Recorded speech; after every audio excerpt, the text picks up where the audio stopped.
Արգելի գործընկերներ, ինչպես գիտեք, ազգային ժողովի կանոնակարգ սահմանադրական օրենքի 120-րդ հոդվածի համաձայն յուրաքանչյուր հերթական նիստերի չորեքշաբթի օրվա վերջին հիմնական նիստում կառավարությունը պատասխանում է պատգամավորների բանավոր հարցերին։ Հարցերից յուրաքանչյուրը պետք է վերաբերի կառավարության մեկ անդամի իրավասու։ Այդ երևույթը ոչ միայն Ադրբեջանում, այլև Հայաստանում նորություն չէ, եւ այդ երևույթը եղել է նախկինում, այդ երևույթը կլինի այնքան ժամանակ, քանի դեռ կա հակադրություն, հակամարտություն, թշնամություն եւ այդ առումով ես կարծում եմ, որ մենք մեր խնդիրները եւ մեր մանդատը ստանում ենք Հայաստանի Հանրապետության ժողովրդից եւ Հայաստանի Հանրապետության ժողովրդի տված մանդատն ու լիազորությունն է այն շրջանակը, որով մենք պետք է Հայաստանի Հանրապետությունը ներկայացնենք մեր ունեցած կամ իմ ունեցած լիազորությունների շրջանակում։ Եվ գիտեք, ելի եմ ասում, եթե մենք նայենք պատմությունը, այդ օրինակ երևույթները հաճախ եւ շարունակական բնույթ են ունեցել եւ նախկինում դրա շուրջ հարցեր կարծես թե չի ծագել։ Իհարկե այսօր մենք մեր երկիրը բավական բարդ իրավիճակում է եւ մենք պետք է կոնսոլիդացնենք մեր ուժերը այդ բարդ իրավիճակը հաղթահարելու համար։ Շնորհակալ եմ։ Արձագանք, պարոն Գորգիսյան։ Շնորհակալություն։ Պարոն վարչապետ, ես երբեք չեմ հիշում, որ մեր ռազմավարական գործընկերոջ որևէ լրատվականով անհարգալից վերաբերմունք երբևէ դրսևորված լինի Հայաստանի Հանրապետության առաջի դեմքի նկատմամբ։ Առավել եւս ես չեմ հիշում, որ մեր թշնամու ղեկավարները կարողանան ծաղրել մեր երկրի ղեկավարին։ Ես սա ցավով եմ ասում, որ մենք սա ունենք այսօր, եւ ես ցավում եմ, որ դուք չեք գիտակցում, որ Հայաստանում իրավիճակ է փոխվել, ինչպես դուք սիրում եք ասել ժամանակին, եւ այն Հայաստանը, որտեղ դուք հեղափոխություն եք արել եւ ընտրվել եք վարչապետ, այլևս չկա։ Որտեղ դա լիահույս Հայաստան էր վաղվա փոփոխությունների նկատմամբ մեծ հույսերով, իսկ այսօր մենք ունենք գրեթե կոտրված մեջքով Հայաստան եւ միակ տարբերակը, որ մեր ժողովուրդը կարողանա հույս ունենալ, դա այն է, որ դուք որպես պարտության եւ ձախողումների սիմվոլ հեռանաք։ Ես չեմ հասկանում ինչու դուք համառորեն ուզում եք մնալ ձեր պաշտոնին եւ չեք ուզում հնարավորություն տալ Հայաստանի Հանրապետությանը հույս ունենալու ավելի լավ ապագայի, քան այն նսեմացած վիճակն է, որին դուք հասցրեցիք Հայաստանի Հանրապետությունը։ Խնդրում եմ ուղղակի հեռացեք եւ տվեք այդ շանսը Հայաստանի Հանրապետությանը։ Պարոն Գորգիսյան, գիտեք, կարծում եմ, որ այնուամենայնիվ ժողովրդի անունից խոսելու հնարավորություն պետք է ունենա ժողովուրդը եւ մեր մեծագույն խնդիրն այն է, որ այնպես անել, որ ժողովուրդը խոսելու հնարավորություն ունենա, ժողովուրդը արտահայտվելու հնարավորություն ունենա եւ մենք առանձին վերցրած խմբերի ձայները չշփոթենք ժողովրդի ձայնի հետ։ Եվ ես կարծում եմ, որ ընդհանուր առմամբ այն օրակարգը, որի մասին դուք նշում եք, մենք այդ օրակարգը սպասարկելիս պետք է միջոցները տարբերակենք նպատակներից։ Եվ ես համոզված եմ, որ այսօրվա հարցոպատասխանի ընթացքում ես հնարավորություն կունենամ ասել, պարզաբանելու, թե ինչ նկատի ունեմ միջոց ասելով եւ ինչ նկատի ունեմ նպատակ ասելով, այս պահին կարող եմ ասել, որ այդ մասին խոսել եմ իմ նոյեմբերի 10-ին հաջորդած առաջին ուղերձում եւ ասել եմ, որ մեր մեծագույն խնդիրն այն է,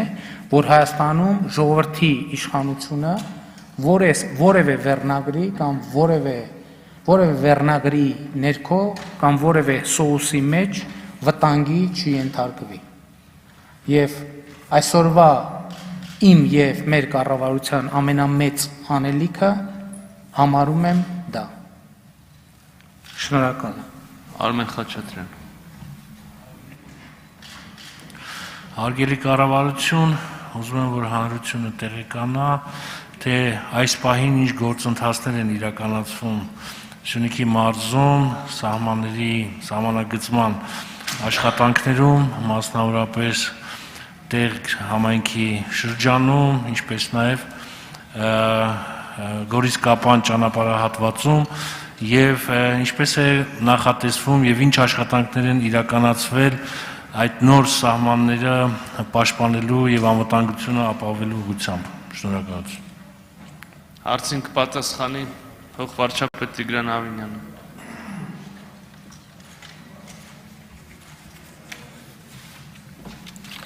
Շնորհակալություն պարոն Խաչատրյան հարցի համար։ Այս պայդրությամբ ամբողջ սահմանի երկայնքով միջգերատեսչական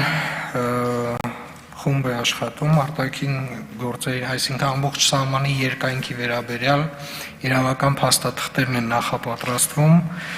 գալիք սպասվելիք բանակցություններին, որը տեղի ունենալու ամենայն հավանականությամբ հենց այս տարի ռուս գործընկերների միջնորդությամբ երկու կողմերի միջև այս պայդրությամբ կարող եմ ասել, որ իրավական սահման որպես այդպիսին Հայաստանի Հանրապետության եւ Ադրբեջանի Հանրապետության միջև իրավական սահմանը վերջնական արձանագրված չէ եւ մենք վեր ենք հանել բոլոր այն իրավական փաստաթղթերը եւ այն քարտեզները, որոնք որ հիմք են հանդիսանալու այդ բանակցությունների համար եւ այդ օրակարգով մոտակա շաբաթների ընթացքում տեղի են ունենալու բանակցություններ։ Ինչ վերաբերում է փաստացի զինված ուժերի տեղակայմանը, այս պայդրությամբ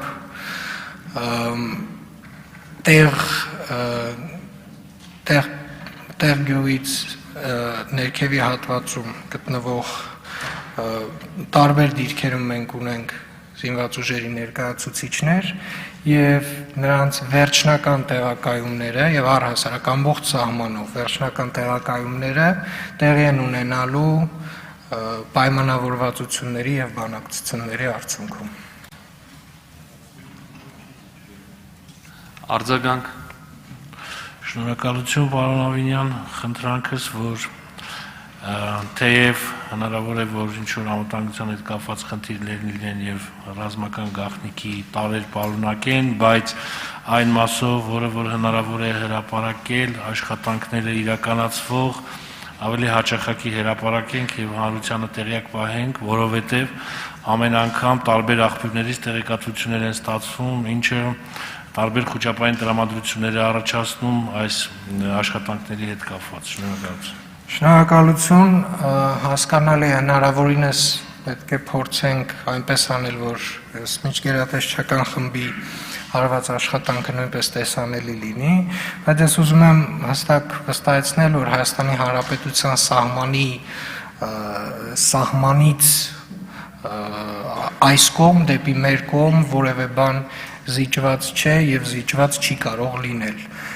Այնուամենայնիվ ուզում եմ նաև հստակեցնել, որ իրավական սահմանը որպես այդպիսին դա բանակցությունների արդյունքում վերջնական փաստաթղթի տեսքով պետք է ընդունեն երկու կողմերը։ Շնորհակալություն։ Տարոն Սիմոնյան։ Պարոն Փաշինյան, դուք ստորագրել եք մի փաստաթուղթ,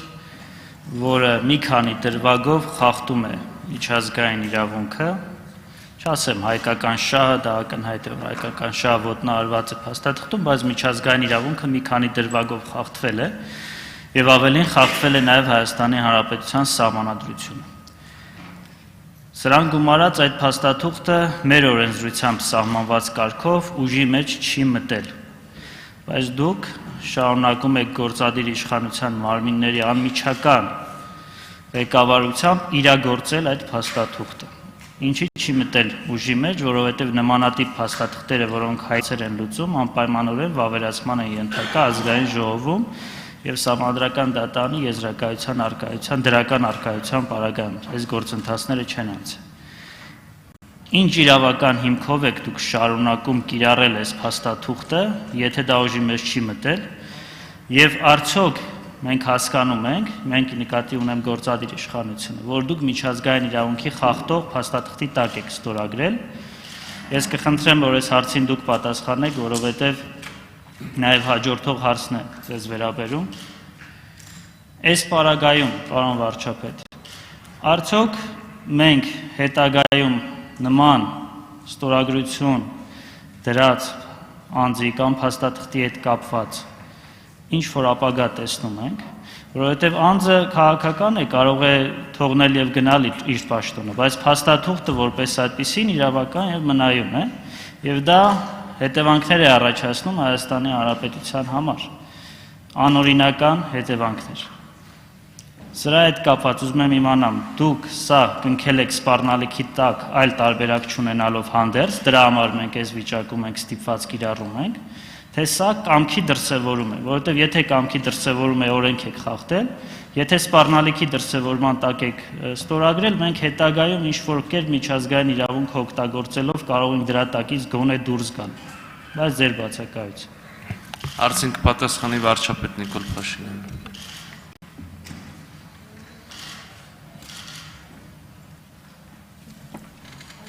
Շնորհակալ եմ, պարոն Սիմոնյան, նախ ասեմ, որ փաստաթղթի ստորագրման հանգամանքների հետ կապված ես մանրամասն պարզաբանումներ տվել եմ եւ նախկինում տված պարզաբանումներին որևէ նոր բան ավելացնելու չունեմ տեղեկատվություն ուղղակի, պարզապես թույլ տվեք նկատել, որ ձեր խոսքում որոշակի հակասություն կար, որովհետեւ դուք մի կողմից ասում եք, որ դա իրավական փաստաթուղթ չէ, մյուս կողմից ասում եք, որ իրավական փաստաթուղթ է, բայց ամեն դեպքում կարծում եմ, որ ոչ մի խոչընդոտ չկա, որպեսզի ձեր ասած հանգամանքները իրավական վերլուծության ենթարկվեն եւ արվի նաեւ իրավական հետեւություններ ձեր նշած բոլոր հարցերի վերաբերյալ, բայց ելի ուզում եմ հարցը ուներ նաեւ քաղաքական հատված եւ ելի ուզում եմ ընդգծել, որ մեր մեծագույն խնդիրը այն է, որ բոլոր այս գործընթացներում անկախ ամեն ինչից Հայաստանի Հանրապետության ժողովուրդը որևէ կերպ եւ որևէ պատճառով չկորցնի Հայաստանում իշխանություն ձևավորելու ազատ կամ արտահայտման իր իրավունքը եւ ելի ուզում եմ ընդգծել, որ Հայաստանի Հանրապետությունում որևէ երկրի լրատվամիջոցները չէ, որ որոշում են, թե ով է Հայաստանի Հանրապետության վարչապետը եւ չպիտի այդպես լինի, այլ Հայաստանի Հանրապետությունում ժողովուրդն է որոշում, թե ով է Հայաստանի Հանրապետության վարչապետը եւ պիտի շարունակի այդպես լինել։ Ինչ վերաբերվում է ձեր հարցի մնացած նրբություններին, ես ելի ասում եմ, որ դա հրադադարի եւ ռազմական գործողությունների դադարեցման մասին փաստաթուղթ է, որը ստորագրվել է հաշվի առնելով տվյալ պահի ռազմական իրադրությունը եւ հաշվի առնելով այն հանգամանքները, որոնց մասին ես ասել եմ, իսկ մնացած հարցերը կարծում եմ կարող են ենթարկվել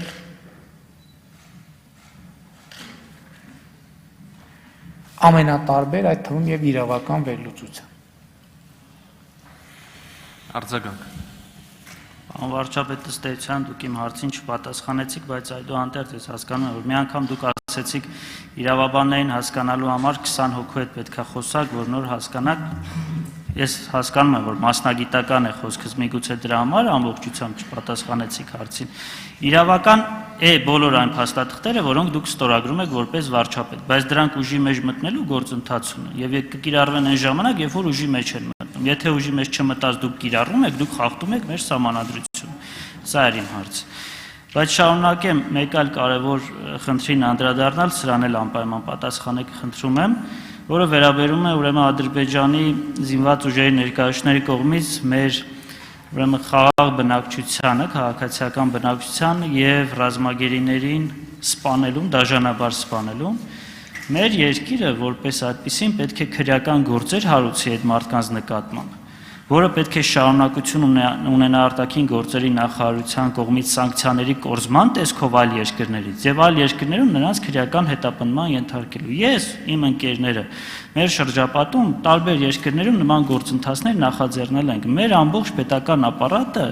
ոչ մի նման գործընթաց չի նախաձեռնել, երբ որ Հայաստանի Հանրապետության քաղաքացու կամ Արցախի քաղաքացու հայ մարդու նկատմամբ նման ոտնձգություն է կատարում։ Այս անգործությունը ոնց ենք մենք բացատրում։ Պարոն Սիմոնյան, դուք ճիշտ եք,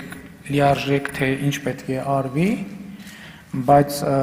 բավարար չափով կարծում եմ տեղեկացված չեք, որովհետև գործողություններ արվում են, այդ թվում ձեր նշած գործողությունները արվում են, քննություն արվում է եւ ոչ միայն այդ ուղղությամբ, այդ բոլոր փաստերը նաեւ հավաքագրվում են եւ որոշակի նախաձեռնություններ իրականացվում են ոչ միայն ներհայաստանյան, այլև միջազգային ատյանները։ Շնորհակալ եմ։ Էդմոն Մարուկյան։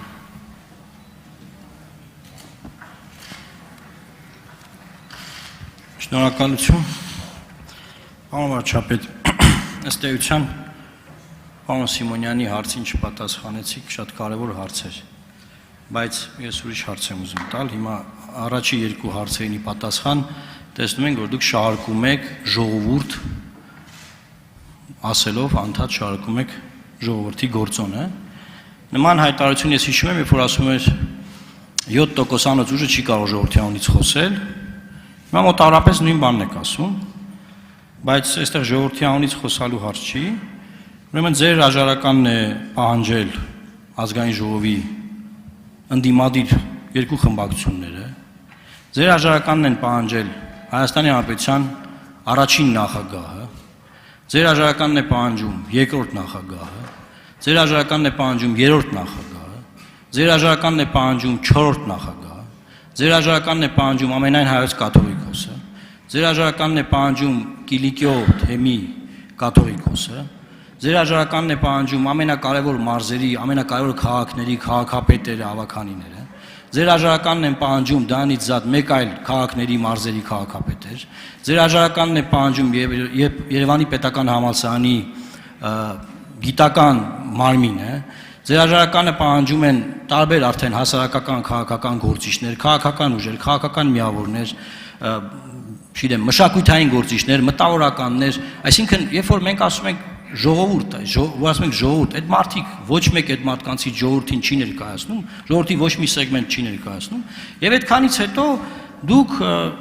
օրինակ փոխում եք մարզպետներին, էկոնոմիկայի նախարար եք փոփոխություն կատարում կառավարությունում, այդ փոփոխություններով, պարոն վարչապետ, չի լուծվելու այն խնդիրը, որի կամ խնդիրների խումբը, որի համար այդ հրաժարականը պահանջվում է, որովհետեւ նաեւ ակնհայտ է, որ լավ,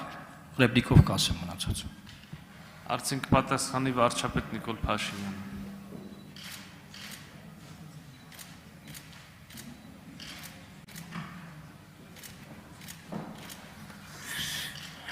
Շնորհակալ եմ, պարոն Մարուկյան։ Տեսեք, հարցը հետևյալի մեջ է։ Ես էլի պետք է հղում անեմ ժողովրդին, որովհետև շատ կարևոր է ընդգծել մի հանգամանք, որ իսկ ինչու դուք այդ թվում խորհրդարանական ուժերը չեն պահանջում օրինակ արտահերթ խորհրդարանական ընտրություններ։ Իսկ ինչու այդ քաղաքական ուժերը եւ էլիտայի ներկայացուցիչները անընդհատ առաջարկում են սցենարներ, որոնք ունեն միայն մի նպատակ՝ ժողովրդին դուրս թողնել process-ից, ընդ որում անվերադարձ։ Տեսեք հիմա ձեր նշած քաղաքական ուժերը ինչ են առաջարկում։ Առաջարկում են Հայաստանում ստեղծել անիշխանություն կամ խամաճիկային իշխանություն։ Ներողություն եմ խնդրում այս բառի համար, բայց ուրիշ բնորոշում չեմ գտնում։ Ինչու՞։ Որովհետև առաջադրում եմ վարչապետի տեխնացու, որը չունի ժողովրդի աջակցությունը, որը չունի հենարան խորհրդարանում եւ որը չունի նույնիսկ հեռանկար արժանանալու ժողովրդի աջակցությանը, որովհետեւ պայման է դրվում, որ այդ տեխնացուն պետք է ընտրություններին չմասնակցի ընդհանրապես։ Հետևաբար, այս պայմաններում, եթե տեղի ունենա փոփոխություն եւ նշանակվի այդպիսի վարչապետ, որը չունի ոչ մի հենարան եւ ոչ մի աջակցություն, լեգիտիմության ոչ մի աղբյուր, ում վրա է հենվելու եւ ում է պատկանելու այդ իրավիճակում իշխանությունը։ Իհարկե իշխանությունը պատկանելու է այն ուժերին, որոնք նրան բերել են այդ կարգավիճակին են հասցրել։ Եվ այն մի տարվա ընթացքում, որի մասին ասվում է, ինչա տեղի ունենալու, վերականգնվելու են ընտրակեղծարարության բոլոր հնարավոր մեխանիզմները, որպեսզի Հայաստանը կրկին վերադարձվի ընտրակեղծարարության փուլ։ Այդ մարդկանց 90%-ը կամ ըստ էության 100%, ովքեր այսօր հրաժարականը պահանջում են, դրանք այն մարդիկ են, որ 2018 թվականի հունիսից արդեն հրաժարական էին պահանջում։ Նրանց մի մասը ներքուստ էր պահանջում, մյուս մասը հրապարակային էր պահանջում։ Հիմա ուղղակի առիթ է, որպեսզի այդ պահանջը բարձրաձայնվի։ Հիմա դուք ասում եք պատերազմ, բայց եթե հետ նայենք պատերազմից առաջ, կտեսնենք, որ այդ կազմը եւ ասելիքը չի փոխվել։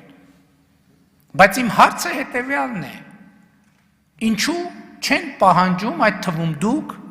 եւ խորհրդանական երկրորդ ինչու չեն պահանջում արտահերթ խորհրդանական ընտրություններ։ Իմ պատասխանը հետեւյալն է՝ ժողովրդին process-ից դուրս թողնելու համար։ Եթե դուք այլ տարբերակ ունեք, խնդրեմ առաջարկեք։ Ես չեմ ասում 7%-անոց ուժը ոնց կարա ժողովրդի անունից խոսա։ Ես ասում եմ ժողովրդի անունից կարող է խոսել ժողովուրդը, եւ ինձ համար տարօրինակ է, որ չի առաջարկվում աներկբա եւ միանշանակ այնպիսի մեխանիզմ, որտեղ ժողովուրդը խոսելու հնարավորություն կունենա։ Շնորհակալություն։ Արձագանք։ Պարոն վարչապետ, եթե չեք հետևում, չգիտեմ, չեք հետևում ընդհանրապես ինչ ասում եւ հետևում եք միայն այն ինչ որ ձեզ ձեռք է տալիս, որ դրան պատասխանեք, ասեմ, որ մենք ասում ենք հետեւյալը, որ ընտրություններ հիմա այս պահին ես կարծում եմ, մենք կարծում ենք, որ անհնարին է, դժվար է կազմակերպելը, որովհետև կան բազմաթիվ զինված խմբեր, այդ թվում ձեր կողմնակից զինված խմբեր, այդ թվում ձեր համար ցույցանողներից մեկն էլ կառավարության շենքի առջև ձեզ աջակցելիս սպառնում էր մեր տունը գրավել, որը մինչև այս պահը կալանավորված չի։ Այդ զինված խմբերը մինչև չզինաթափվեն, այո, ընտրություններ չի կարելի անել։ Զինաթափեք այսօր եւ վաղը արեք ընտրություններ, դա մեր պահանջն է։ Եվ այս առումով այդտեղ ես խնդիր չեմ տեսնում։ Ինչ վերաբերում է, որ տեխնացուն չի մասնակցի ընտրություններին, բան, այսինքն դուք եք պաստորեն Լևոն Տեր-Պետրոսյանի այդ հոդվածի գծի մեջ, որ մենակ դուք եք ու բանը, մյուս տեխնացուն, ուրիշ տեխնացուներ չկան։ Մենք էլ ենք տեխնացու առաջարկել, մյուս ընտրություններին էլ մասնակցելու ենք, ոչ մեկի խամակիջիկը չենք եղել, չենք լինելու, ավելին նաև կարող ենք արդար ընտրություններ կազմակերպել, կարող ենք զինաթափել բոլորին, որին դուք չեք կարողանում զինաթափել, եւ ձեր աշխատասենյակի ներքևից սպառնացող մարդուն չեք կարողանում գոնե կալանավորել։ Ձեր կալանավորած մարդկանց էլ քննիչները այնպիսի արձանագրություններ են կազմում, արագ բաց են թողնում։ Չունեք իշխանություն ըստ էության։ Ոնց եք ընտրություն կազմակերպում։ Այսինքն այն ինչ որ դուք ասեցիք, մեզ չի վերաբերվում, պարոն վարչապետ։ Ես եմ հաստատվողը, ինձ վերաբերող բաներ ասեք։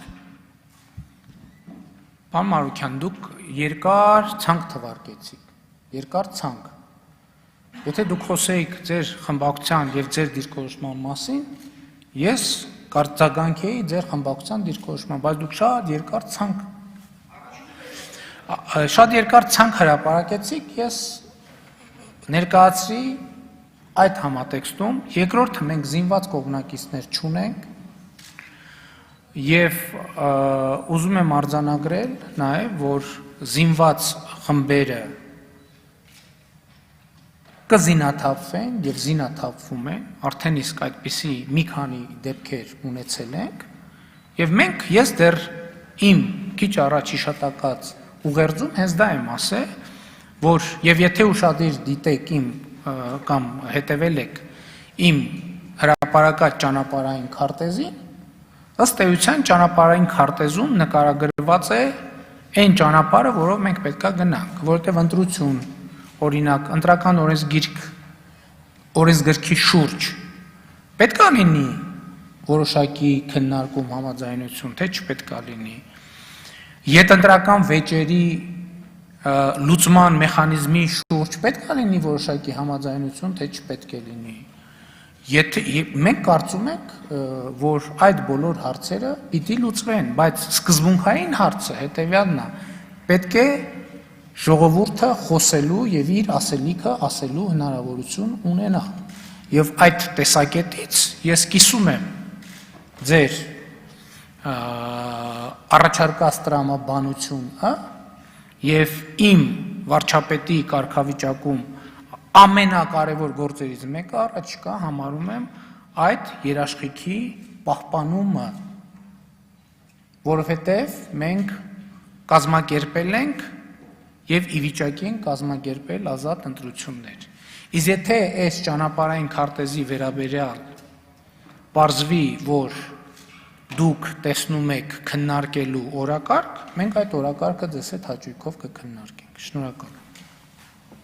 Թագուհի Թովմասյան։ Շնորհակալություն։ Հարգելի կառավարություն, հարգելի գործընկերներ, հարցս վերաբերում է Հայաստան-Ադրբեջան սահմանազատման ցավոտ եւ կնճռոտ հարցին ընդհանրապես։ Կցանկանայի լսել կառավարության պաշտոնական պարզաբանումը, թե ինչու են մեր սահմանամերձ շրջանի բնակիչները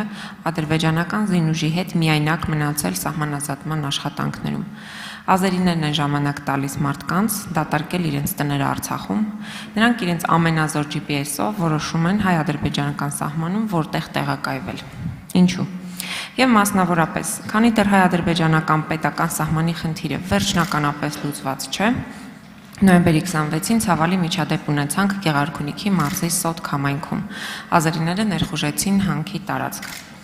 Ու այդ օրվանից Սոտքի հանքավայրի հետագա ճակատագրի վերաբերյալ մարզի բավականին մեծ թվով բնակիչները խորը մտավախություն ունեն։ Գեղարքունիքի մարզից որպես ընտրված պատգամավոր խնդրում եմ հնարավորինս հստակեցնել պետական սահմանի լուծման խնդիրը որ փուլում է,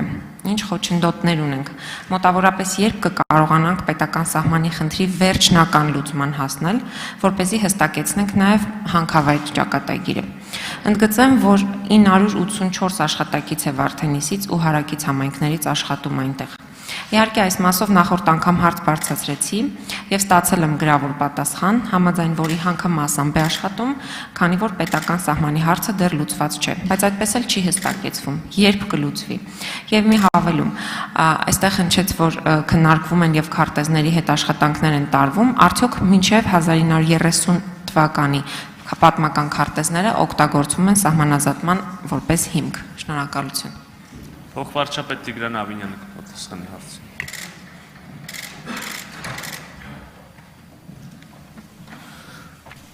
Շնորհակալություն Տիկին Թովմասյան հարցի համար, նախ սկսեմ վերջի հատվածից հարցի, ձեր մատնանշած 1930 թվականից առաջ ընդունված քարտեզները, 28-29 թվականի քարտեզները, այո, դրանք փաստաթղթեր են, որոնք որ միանշանակ բանակցությունների հիմքում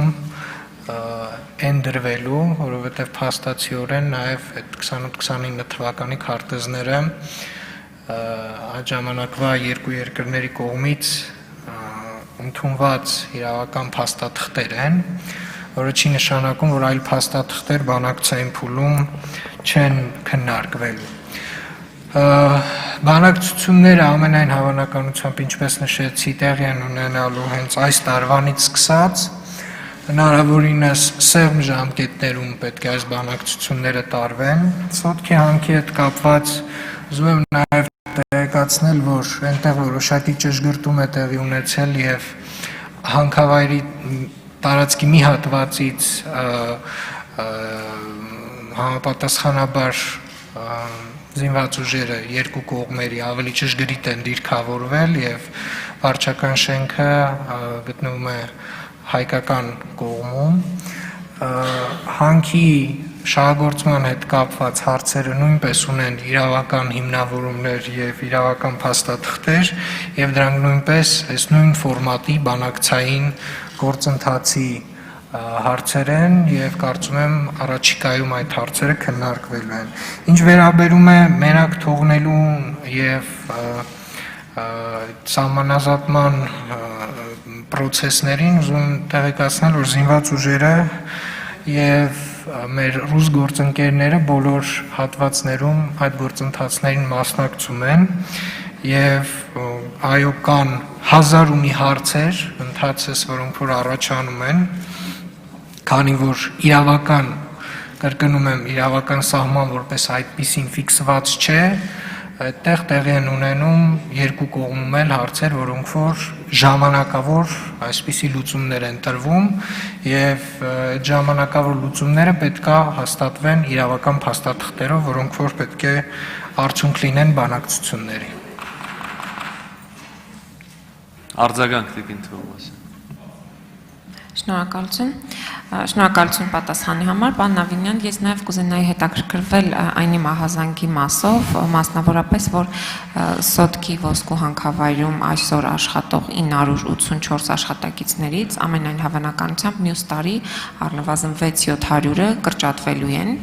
արդյոք դուք ունեք այդպիսի տեղեկություն եւ այս հեռանկարը արդյոք կա, ցավալի հեռանկարը ինձ համար եւ այնուամենայնիվ կխնդրեմ, եթե ժամկետների մասով կամ ընդհանրապես տեզագրման մասով որևէ բանով ես կարող եմ օգտակար լինել, ես կարող եմ ներգրավել որևէ գործընթացում, որովհետեւ իսկապես գոնե իմ մասով, իմ հայրական տնից 3.5 կիլոմետր հեռու են հայտնվել թշնամիները։ Շնորհակալություն։ Շնորհակալություն Տիկին Թովմասյան, կարծում եմ մեր ընդհանուր դիրքորոշումը այս շաբաթվա ընթացքում կամբողջականացվի բանակցություններին ընդառաջ դուք ունեք համապատասխան լիազորություններ եւ իրավասություններ այդ ընթացքին ծանոթանալու, կարծում եմ այդտեղ որևէ խնդիր չունենք ձեզ հետ կիսվելու եւ ձեր կարծիքը հաշվի առնելու։ Էդվարդ Անդրեաս, Գուրգեն Բաղդասարյան։ Շնորհակալություն։ Հարգելի կառավարություն, համաձայնագրի նախ հստակ հարց եմ ուզում հատ ֆիքս տալ, արդյոք համաձայնագիրը ունի հավելված թե ոչ, եւ այս կոնտեքստում ուզում եմ հավելել, որ համաձայնագրում ոնց կարդում ենք, այնտեղ որ սանասար տեղանքի անունն են գտնում, Կուբատու կոչվածը, եւ ոչ էլ Կովսական Զանգելանը։ Իսկ անդադ լսում ենք, որ մեր զինվորները ստիպված իրենց կանգնած դիրքերից նահանջում են։ Ուզում եմ հասկանամ, եթե համաձայնագրում կոնկրետ ֆիքսած չկա այդ անունները եւ փաստացի ոչ մի բան չի ասում, ինչ են մեր սահմանապահներին անդադ հորդորում հետ նահանջել, սա մեկ, եւ երկրորդ հարցը վերաբերում է Բերձորի Միջանցքին, այս մասով կուզենայի ավելի մանրամասնեք, արդյոք այդ Միջանցքը միայն մարդասիրական է, թե օրինակ Արցախի Հանրապետություն մենք կարողանալու ենք ռազմամթերք ուղարկենք, տեղափոխենք։ Շնորհակալություն։ Հարցին կպատասխանի վարչապետ Նիկոլ Փաշինյան։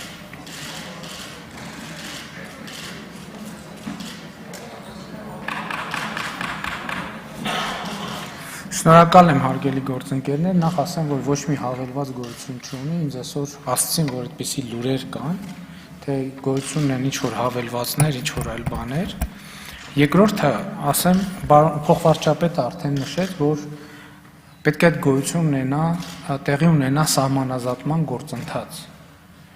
Եվ այդ սահմանազատման գործընթացը բավականին աշխատատար գործընթաց է եւ թույլ տվեք ասել, որ կան հարցեր, որոնց հետ կապված առնվազն այս փուլում որևէ հրապարակային քննարկում ոչ մի օգուտ չի կարող բերել։ Եվ ես հասկանում եմ գայթակղությունը, որ մենք ուզում ենք բոլոր հնարավոր մանրամասներին անդրադառնալ։ Ոչ մի խոչընդոտ չկա, որ ազգային ժողովում դռնփակ նիստ հրավիրենք, եւ ես պատրաստ եմ բոլոր հարցերին նրբություններով եւ ապացույցներով անդրադառնալ։ Եվ ուզում եմ ձեզ խնդրել, որ եկեք այդ գայթակղությունից հրաժարվենք ամեն ինչ հրապարակային քննարկելու, որովհետեւ ինչ եմ ասում նաեւ, որովհետեւ այնուամենայնիվ ասվեց, որ բանակցային որոշակի գործընթացներ կան։ Եվ ես էլի ուզում եմ առիթից օգտվել նաև պարոն Սիմոնյան ձեր հարցինի պատասխան, որովհետև այստեղ այս ընթացքում նաև որոշակի մասնագիտական քննարկում եղավ, օրինակ հրադադարի մասին նախկինում եղած համաձայնագրերը ազգային ժողովում չեն վավերացվել։ Գուցե այն ժամանակ իրավական այլ դաշտ է գործել, բայց այնուամենայնիվ այդպիսի կարծիք նույնպես կա։ Ինչ վերաբերում է, ես ուզում եմ անդրադառնալ այն դիտարկմանը, որ նաև կուզենայի, որ մենք չնշեինք տեղեկություններ, որ ասում են, որ 600 մարդ մյուս տարի կրճատվելու է։ Այս ասում են ռեժիմով, հատկապես այս փուլում աշխատելը, այնքան էլ ճիշտ չէ, որովհետև այն պարագայում էլի եմ ասում, երբ կան գործընթացներ, եւ այդ գործընթացներում մենք ամեն ինչ բաց քննարկենք, ռազմական դրության պայմաններում այնքան էլ ճիշտ չի, բայց ես հասկանալով, որ ազգային ժողովի падգամավորներ եւ ազգային ժողովը իրավունք ունի եւ կառավարությունը պարտավոր է պատասխանել բոլոր հարցերին ազգային ժողովի,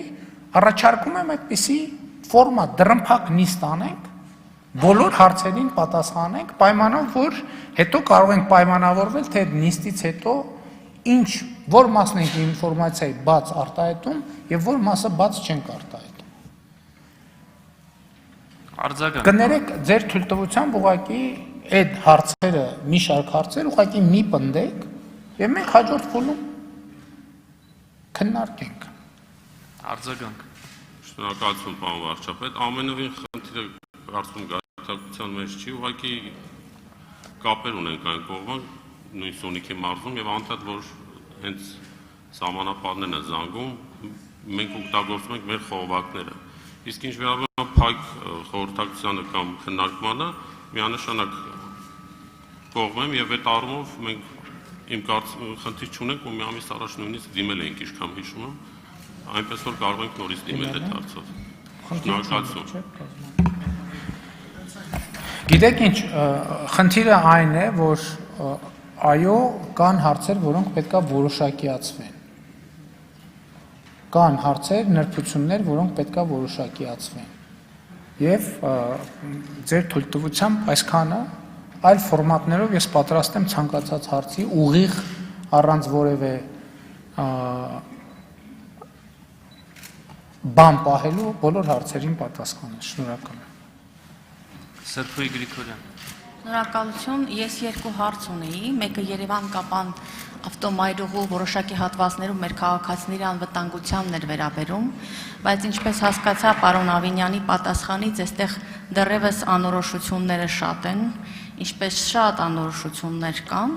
Հիմա հարցս պարոն վարչապետին, պարոն վարչապետ, դուք նշել եք, որ սահմանների դեմարկացիան տեղի է ունենում GPS-ով։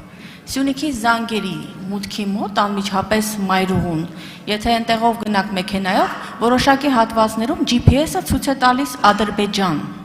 Հիմա հնարավոր է, որ այդ GPS-ով դեմարկացիայի ժամանակ ադրբեջանցիները հասնեն մինչև մայրուղի եւ մենք ստիպված լինենք սիսյանցիներով գնալ եւ պարզաբանում տալ, որ դա մեր պետությունն է եւ դա Սիսիանի վարչական տարածքն է։ Շնորհակալ եմ։ Ասենք պատասխանի փոխվարչապետ Տիգրան Ավինյանը։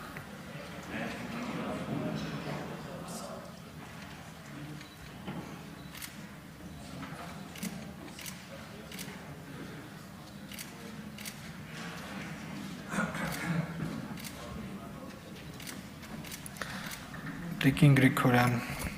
նորից անդրադառնամ այս հարցին եւ նշեմ, որ իրավական փաստաթուղթ Հայաստանի Հանրապետության եւ Ադրբեջանի Հանրապետության միջև սահմանազատման ընդունված չէ այս փուլում։ Այդ գործընթացում կարևոր են բանակցությունները։ Բանակցությունները տեղի են ունենալու ամենասեղմ ժամկետներում։ Ես նույնիսկ որոշ մանրամասներ նշեցի, թե ինչպիսի փաստաթղթեր են այդ բանակցությունների հիմքում ընկնելու։ Այդ բանակցությունների արդյունքում մենք իրականացնելու ենք սահմանազատում, դելիմիտացիա եւ տեղի ունենալու դեմարկացիա։ Ըստ արդեն այդ պայմանավորվածությունների եւ այն փաստաթղթերի, որ կընդունվեն մեր եւ Ադրբեջանի ազգային ժողովների կողմից, կհստակեցվի իրավական սահմանը երկու երկրների միջև։ Այն գործընթացները, որոնք որ տեղի են ունեցել նոյեմբերի 10-ից հետո, դրանք երեք երկրների ղեկավարների հայտարարության հիման վրա տեղի ունեցած, այլ ասել, ժամանակավոր գործընթաց էին,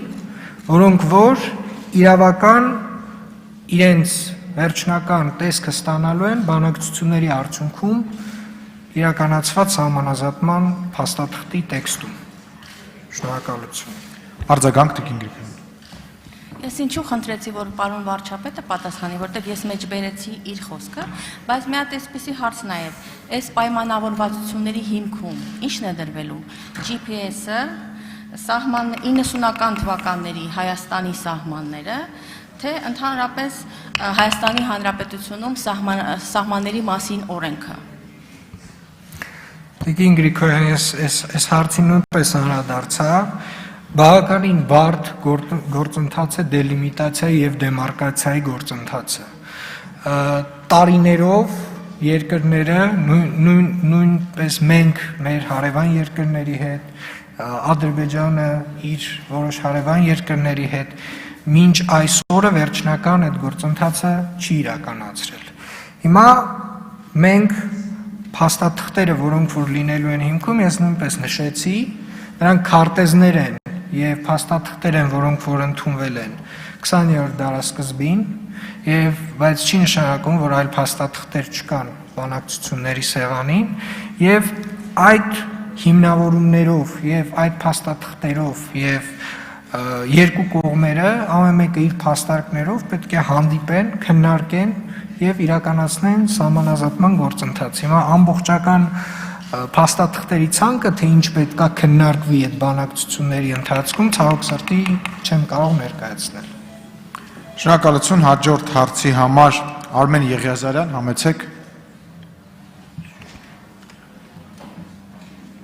Շնորհակալություն։ Պարոն Փաշինյան, ցավոք այս ընթացքում փաստացի ակնհայտ դարձավ, որ ձեր գլխավորած կառավարությունը տապալեց եւ ձախողեց երկրի կառավարումը բոլոր ոլորտներում, տապալեց երկրի տարածքային ամբողջականությունը։ Ես խնդրում եմ դահլիճում լռություն։ Եվ հիմա մեկը մեկի հետևից դուք նախարարներ եք փոխում, մարզպետներ եք փոխում, եւ հետո դրանով ինչու եք ուզում հասնել։ Արդեն ակնհայտ է, որ դուք ձեր կառավարումը ի վիճակի չի եղել պրոֆեսիոնալների թիմ հավաքել եւ երկիրը կառավարել։ Արդյոք մեկ անգամ ձախողվելը բավարար չէ ձեզ համար, ինչ եք կարծում։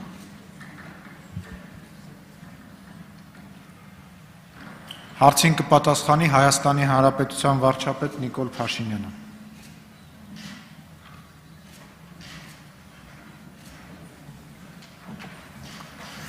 Պարոն Եղիազարյան, կարծում եմ, որ դուք իրավունք ունեք ունենալ ձեր գնահատականը, բայց ելի ուզում եմ ձեր ուշադրությունը հրավիրել այն փաստին, որ մեր բոլորի ջանքերը պետք է գործադրված լինեն նրան, որ այդ գնահատականը տալու հնարավորություն ունենա այն սուբյեկտը, որը վերջնական գնահատական տալու իրավունք ունի եւ խոսքը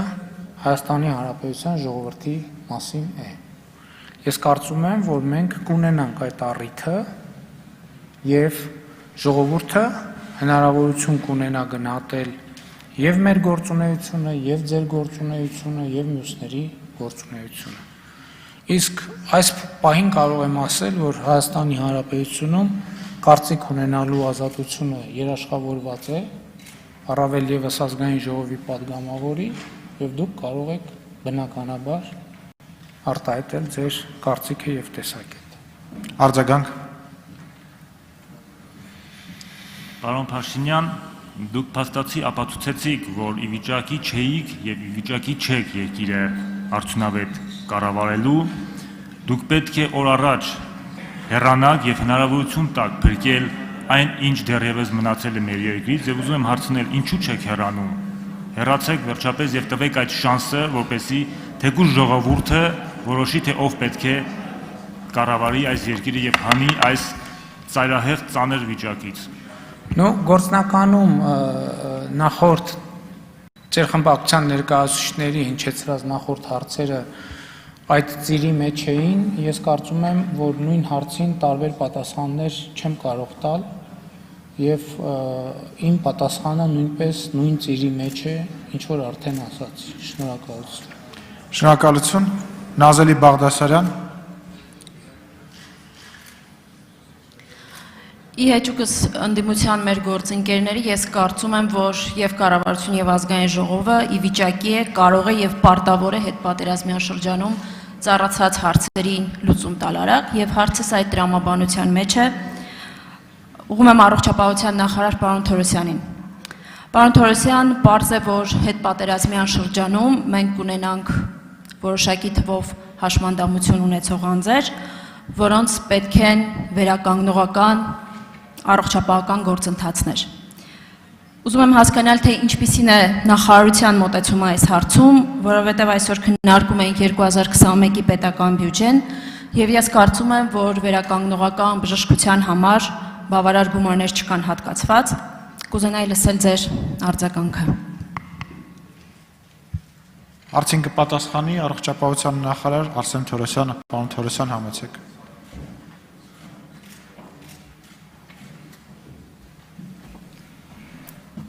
Շնորհակալություն Տիկին Բաղդասարյան հարցի համար։ Ես եթե չեմ սխալվում,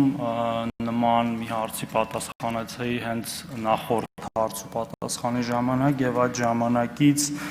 վերջի հատվածով հարցի շատ բան չի փոխվել, խոսքը պետական բյուջեի մասին է։ Այո, դուք ճիշտ եք, այս պահին ազգային ժողովում քննարկվող եւ ընդունվելիք պետական բյուջեում ավելացում այդ գծով դեռ չկա, սակայն մենք ունենք արդեն հաշվարկներ եւ ես անցյալ անգամ հնչեցրել էի, այդ թիվը հիմա մի քիչ ավելի հստակ է, մոտավորապես 2.8 միլիարդ դրամի մասին է խոսքը, որը կառավարությունում քննարկումների արդյունքում որոշվել է ներառել առաջնահերթությունների ցանկում եւ տարվա սկզբում այլ առաջնահերթություններ վերանայելու արդյունքում տեղափոխել առողջապահության հատված, որպեսզի կարողանանք ամբողջությամբ այդ ծավալը ծածկել։ Կարող եմ ասել, որ մինչև այդ process-ի տեղի ունենալը այնուամենայնիվ վերականգնողական ծառայությունները կմատուցվեն այն ծավալով, որը հնարավոր է թողունակության տեսանկյունից, այսինքն բժշկական հաստատությունները այնքան, որքան որ կկարողանան մատուցել եւ կանգնեցում այդ գումարների չլինելու պատճառով տեղի չի ունենա։ Բայց միևնույն ժամանակ նաև էլի նշել էի, ուզում եմ վերահաստատել, որ մենք աշխատում ենք կարողությունների մեծացման ուղղությամբ եւ շատ շուտով մի քանի օրվա ընթացքում վերջնական պարզ կլինի արդեն մի նոր վերականգնողական կենտրոնի բացման հանգամանքը, որը նաև կհայտարարվի, բայց դրա հետ զուգահեռ նաև կարծում ենք, որ այս ոլորտը ունի ինստիտուցիոնալ համակարգման խնդիր, ինչի կապակցությամբ էլ մշակում ենք վերականգնողական ազգային ծրագիր անունով փաստաթուղթ, որը կամ կդառնա առողջապահության նախարարի հրամանով հաստատված կամ կառավարության որոշմամբ, որը ընդհանուր համակարգումը կապահովի այդ ծառայությունների անկախ նաև այս ռազմական գործողություններից, ներառելով կենտրոնական խոշոր մատուցող ծառայությունների, մարզային մատուցող ծառայությունների, այդ ծառայությունների բացակայության դեպքում դրանց զարգացման կամ հիմնման հիմունքները եւ ժամանակացույցը Եվ ինչն էլ տրամաբանական է, այս ուղղությունը դարձել է մեր հիմնական առաջնահերթություններից մեկը, որպես ոլորտի քաղաքականություն մշակող մարմին։ Շնորհակալություն։ Արձագանք Տիկին Բաղդասարյան, խնդրեմ։ Դուք արդեն նաև կանխորոշեցիք արձագանքում հնչեցվող իմ հարցը, շատ կարևոր է հաշվի առնել նաև մարզերը եւ մարզերում հասանելի դարձնել այս ծառայությունները, որովհետեւ որքանով ես տեղյակ եմ, մասնավոր վերականգնողական կենտրոններ կան եւ ոչ մեր կառավարության օրոք տեղյակ եմ, որ մարզերում տարբեր բուժհաստատություններ փակվել են եւ լուծարվել են այս ծառայությունները։ Արդյոք հնարավոր համարում եք դուք որոշակի հաստատությունների կամ բաժինների վերապրոֆիլավորում, որպեսզի մենք մարզերում եւս հասանելի դարձնենք այս ամենը։ Շնորհակալություն։ Ուզում եմ ասել, որ սեփականության ձևը ծառայություններ մատուցողի էական չի լինելու մեր համար, եւ եթե նույնիսկ նրանք մասնավոր են եւ այդպիսիք կան, նրանք կարողանալու են այդ ծրագրի շրջանակներում ծառայություններ մատուցել։ Ուզում եմ շեշտել, որ հնարավոր են վերապրոֆիլավորումներ, օրինակ, որպես օրինակ բերեմ, օրինակ կարող է լինել մանկական վերականգնողական ծառայություն, որը հնարավորություններ ունի ֆիզիկական տարածքի առումով, մասնագետների առումով, սարքավորումների առումով մատուցել նաև այդ նույն ծառայությունները մեծահասակ տարիքի, այսինքն զինվորականներին, որոնք դրա կարիք ունեն, եւ մենք այդ ուղղությամբ ենք շարժվելու։ Նաև ասացի, քննարկվելու է բացակա տեղերում դրանք հիմնելու ժամանակացույցը եւ հիմունքները։ Ուզում եմ նաև ասել, որ ինչպես շեշտեցի, սա երկարատև process է լինելու եւ չի սահմանափակվելու միայն ինչ-որ մի շրջափուլով։ Շնորհակալություն։ Շնորհակալություն, Տիգրան Ուրիխանյան, համեցեք։ Հարցս ուղղված է վարչապետին։ Այն ինձ հանձնարարել է Ալյանսը, մեր կուսակցությունը, եւ ուզում եմ հատուկ նշել, որ մենք չունենք առնչություն 17 կուսակցությունների հետ, առավել եւս չունենք առնչություն միասնական տեխնացուի հետ, բայց մենք ընդդիմություն ենք, շատ հստակ եւ կոնկրետ։ Եվ ես ուզում եմ այսօր ամենաէական քննարկումը կոնկրետացնել։ Որպես ընդդիմություն, որպես ժողովրդի կողքին կանգնած, ինչպես միշտ, մենք եւս պահանջում ենք վարչապետի ու կառավարության հրաժարականը։ Կոնկրետացնում եմ հետեւյալ կերպ. բերել եմ այսօր ինձ հետ սպիտակ թուղթ, դիմումի թերթ, այն վարչապետին փոխանցելու հրաժարականի դիմում գրելու համար։ Քանի որ սա հարց ու պատասխան է, ես ստիպված եմ ձևակերպել հարցս որպես ասելիքս որպես հարց, հետևաբար հարց. երբ եք գրելու այդ հրաժարականը։ Շնորհակալ եմ։ Հարցին կպատասխանի Հայաստանի Հանրապետության վարչապետ Նիկոլ Փաշինյանը։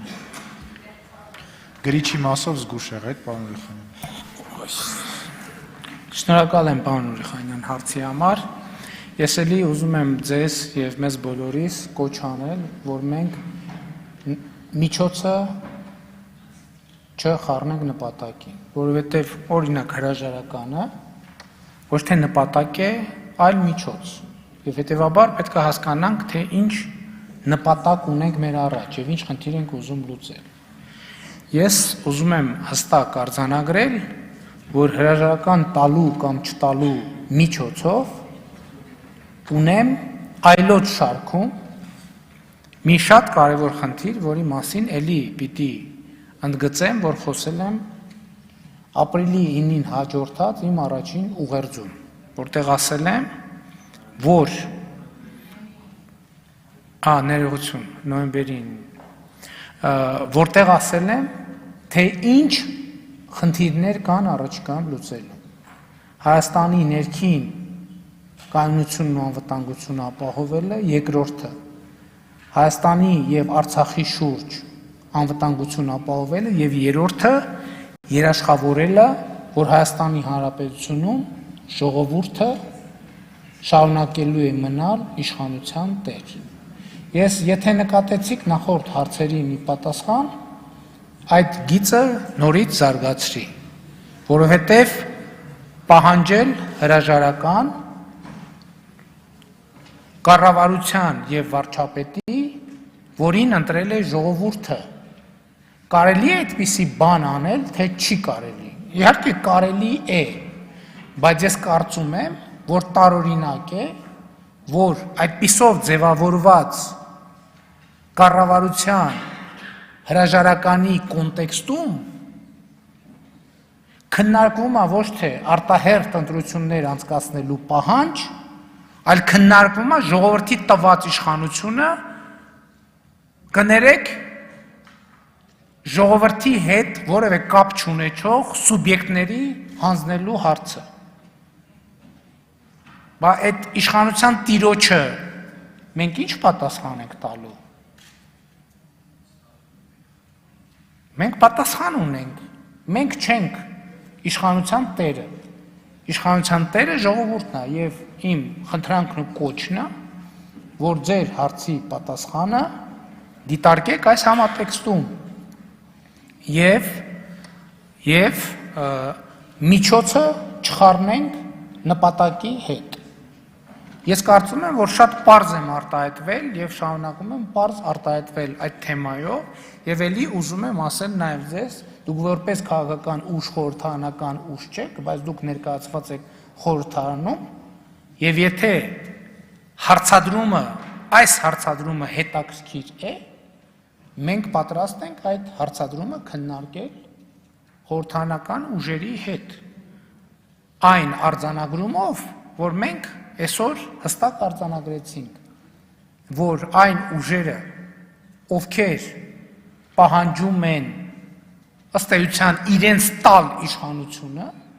այդ ուժերը չունեն այդպիսի պահանջ կամ առաջարկ անելու որևէ լեգիտիմություն։ Շնորհակալ եմ։ Արձագանք, պարոն Ուրախյանյան։ Ես իհարկե համաձայն եմ աքսիոմատիկ ճշմարտության հետ, որ ժողովուրդը այո պիտի որոշի եւ առհասարակ ինչ է լինելու, ինչպես եւ ովքեր, բայց երբ Ինչը երբ եկեք նպատակը ձևակերպենք, հետո քննարկենք դրան հասնելու միջոցը։ Այսինքն ելի եմ ասում, նպատակը, եթե մենք ունենք, օրինակ պարզվի, որ ունենք կոնսենսուս խորհրդարանում, որ չի կարելի թույլ տալ, որ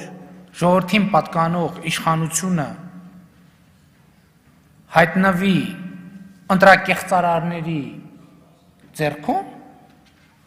դա կլինի կոնկրետ խոսակցություն եւ ինչ է պետք անել դրա համար։ Այո, շատ ճիշտ նշվեց, պետք է զինված հնարավոր խմբերին զինաթափել, ինչը արվում է եւ կարվի։ Պետք է ապահովել ազատ կամ արտահայտման համար բոլոր անհրաժեշտ պայմանները, ինչը կապահովի։ Եվ վերջո պետք է նաև գնահատել քաղաքական իրադրությունը եւ դրանից բխող գործողություն անել։ Սա է իմ պատասխանը։ Շնորհակալ եմ։ Շնորհակալություն, պարոն վարչապետ։ Արկադի Խաչատրյան, մի րոպե պատգամավորների տեղերով փոխվել են, Կարեն Սիմոնյանը, խնդրեմ պարոն։ Շնորհակալություն, խոսքս ուղղված է կառավարության ղեկավարին, հարգելի պարոն վարչապետ, բացի ստորագրված հայտարարությունից, այսինքն կապիտուլյացիայի համաձայնագրից, առկա է արդյոք այլ փաստաթուղթ, որը բանակցվել է կամ այժմ բանակցվում է, ի հավելում են այս փաստաթղթի, որով մասնավորապես նշված կլինի այն անորոշությունները կհստակեցվեն, որոնք կան հիմնական հայտարարության տեքստում, օրինակ սահմանների հետ կապված, Արցախի կարգավիճակի հետ կապված, գեյների վերադարձման գործընթացի հետ կապված, կա նման փաստաթուղթ կամ բանակցվում է ընդհանրապես ադրբեջանական կողմի հետ, որտեղ հստակ կնշվի նաև հետագա մեր անելիքները եւ քայլերը։ Վարչապետ Նիկոլ Փաշինյան, համեցեք։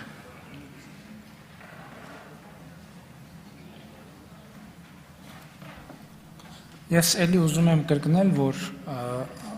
եթե սխալ հասկացա ձեր հարցի առաջին հատվածը, որ որևէ հավելված այլ փաստաթուղթ եւ այլն այդպիսի բան գոյություն չունի։ Բայց նաեւ ուզում եմ ասել, որ առաջիկայում սպասվում է ԵԱԿ Մինսկի խմբի համանախագահների այցը տարածաշրջան եւ ինչպես ասացի, կան նաև որոշակի անորոշություններ, որոնք պետք է հստակեցվեն բանակցային գործընթացում։ Այսինքն այս պահին որևէ կոնկրետ թուղթ չկա սեղանին դրված, բայց բանակցություններ պետք է տեղի ունենան, որտեղ բազմաթիվ անորոշություններ պետք է որոշակիացվեն։ Ինչ վերաբերվում է գերիների հետ կապված հարցին եւ մարմինների փոխանակման հարցին, ես ուզում եմ ասել, որ ամենօրյա աշխատանք է տարվում այդ ուղղությամբ, ամենօրյա աշխատանք է տարվում, ցավոք այդ աշխատանքները դեռևս չեն հասել իրենց հանգուցալուծմանը, բայց մենք ամեն ինչ կանենք, որպեսզի օր առաջ դա տեղի ունենա։ Արձագանք։ Շնորհակալություն, շարունակելով ձեր միտքը նախորդ հարցի վերաբերյալ, որ կարող են դիտարկել որպես միջոց, նպատակահարմար չէ այս պահի դրությամբ դուք հրաժարական ներկայացնեք եւ տակ հնարավորություն նոր բանակցողի հարցեր լուծել այս անորոշությունների վերաբերյալ, այսինքն ավելի հայանպաստ լուծումներ։ Ես համոզված եմ, որ այն տեխնացում, որ առաջարկել է Լուսավոր Հայաստան կուսակցությունը, կարող է այդ խնդիրները լուծել, համախմբել մարդկանց եւ կարողանալ այնպիսի միջոցներ, բանակցությունների միջոցով հասնել առավել հայանպաստ լուծումների այդ անորոշությունների շրջանակներում, այսինքն այն հատվածներում թողնած, որոնք կան առկա պայմանագրում։ Շատ ուրախ եմ Լուսավոր Հայաստանի տեխնացուի համար եւ եթե դուք ունեք այդպիսի ապացույցներ, կարող եք այդ ապացույցները ներկայացնել հանրությանը եւ կարծում եմ հանրությունը ճիշտ կարձագանքի ձեր հարցերին։ Մյուս կողմից ասեմ, որ Հայաստանի Հանրապետության կառավարությունը ի վիճակի է եւ հետեւական է Հայաստանի Հանրապետության շահերը այս իրավիճակում պաշտպանելու գործին։ Շնորհակալ եմ։ Շնորհակալություն Արկադի Խաչատրյան, խնդրեմ պարոն Խաչատրյան։ Շնորհակալություն, հարցը ուղղում եմ վարչապետ Նիկոլ Փաշինյանին։ Ակնհայտ է, որ պատերազմը ունեցավ աղետալի ավարտ մեր համար, հսկայական մարդկային եւ տարածքային կորուստներով, ստորագրվեց նվաստացուցիչ հայտարարություն։ Պարոն վարչապետ, առաջին հարցս հետևյալն է. արդյոք շարունակում եք դուք մնալ այն կարծիքին, որ Արցախի խնդրի լուծումը պետք է բավարարի Հայաստանի, Արցախի եւ Ադրբեջանի ժողովուրդներին, թե հրաժարվել եք այդ ձեր թեզից։ Դա առաջին հարցը։ Երկրորդը, ինչպես եք տեսնում Արցախի ժողովրդի ինքնորոշման իրավունքի իրացումը ներկայիս իրողությունների պայմաններում, եթե իհարկե տեսնում եք դա, որ սահմաններում պետք է դա տեղի ունենա, ներկայիս, պատմական, նախապատերազմական, մենք կարծում եմ հասկանում ենք, չէ, որ դեմոգրաֆիկ վիճակը Արցախում փոխվում է պատկերը եւ փոխվելու է եւ Ադրբեջանը անելու է ամեն բան, որպեսզի Արցախի պատմական սահմաններում ադրբեջանցիները կազմեն մեծամասնություն։ Այսքանը պարոն վարչապետ առաջ։ Արդյոք կպատասխանի Հայաստանի Հանրապետության վարչապետ Նիկոլ Փաշինյանը, համեցեք պարոն վարչապետ։ Շնորհակալ եմ պարոն Խաչատրյան եւ ես ուզում եմ հիշեցնել այս ամբիոնից երևի 2 շաբաթ առաջ տեղի ունեցած մի խոսակցություն եւ ուզում եմ հիշեցնել, որ Արցախի Ղարաբաղի հարցի կարգավորման բանակցային ողջ գործընթացում փախստականների վերադարձը եւ ներքին տեղահանվածների եւ փախստականների վերադարձը եղել է առանցքային սկզբունքներից մեկը, եւ ես ուզում եմ հիշեցնել, որ այդ կապակցությամբ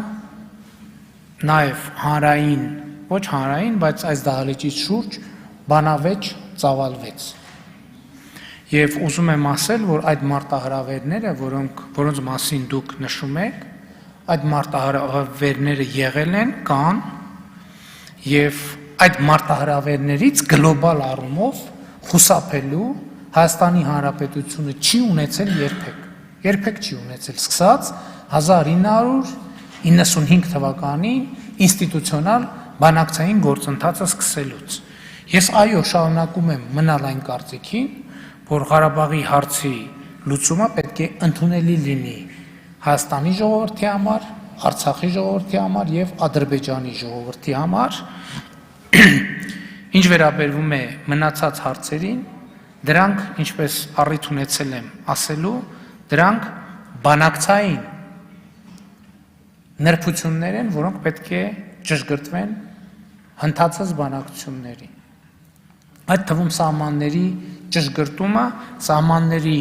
դելիմիտացիան եւ սահմանների դեմարկացիա։ Շնորհակալություն, արձագանք պարոն Խաչատրյան։ Շնորհակալություն։ Եվս մեկ հարց, պարոն վարչապետ, որին ակնկալում եմ շատ անկեղծ պատասխան։ Ես բոլոր հարցերին անկեղծ եմ պատասխանում։ Տեղի է ունեցել աղետ, որը իմ խորին համոզմամբ երկրի ցանկացած ղեկավար պարտավոր էր նախապես կանխատեսել եւ կանխել։ Ինչու երկրի ղեկավարը, որովհետև երկրի ղեկավարը ունի հասանելիություն ամբողջ տեղեկատվությանը, այդ թվում հույժ գաղտնի, պետական գաղտնիք կազմող, որը հասանելի չի այլ քաղաքական գործիչների կամ անհատների, ունի բազմաթիվ լծակներ, դիվանագիտական, ամբողջությամբ մասնակցում է այդ բանակցային գործընթացին եւ այլն։ Ցավոք սրտի չեք կարողացել կանխել այդ աղետը, կանխատեսել եք, թե ոչ չեմ կարող ասել։ Արդյոք դուք ընդունում եք, որ այդուհանդերձ ձախողել եք այդ պարտականության կատարման գործում, թե այդպիսի գնահատական դուք չեք ընդունում։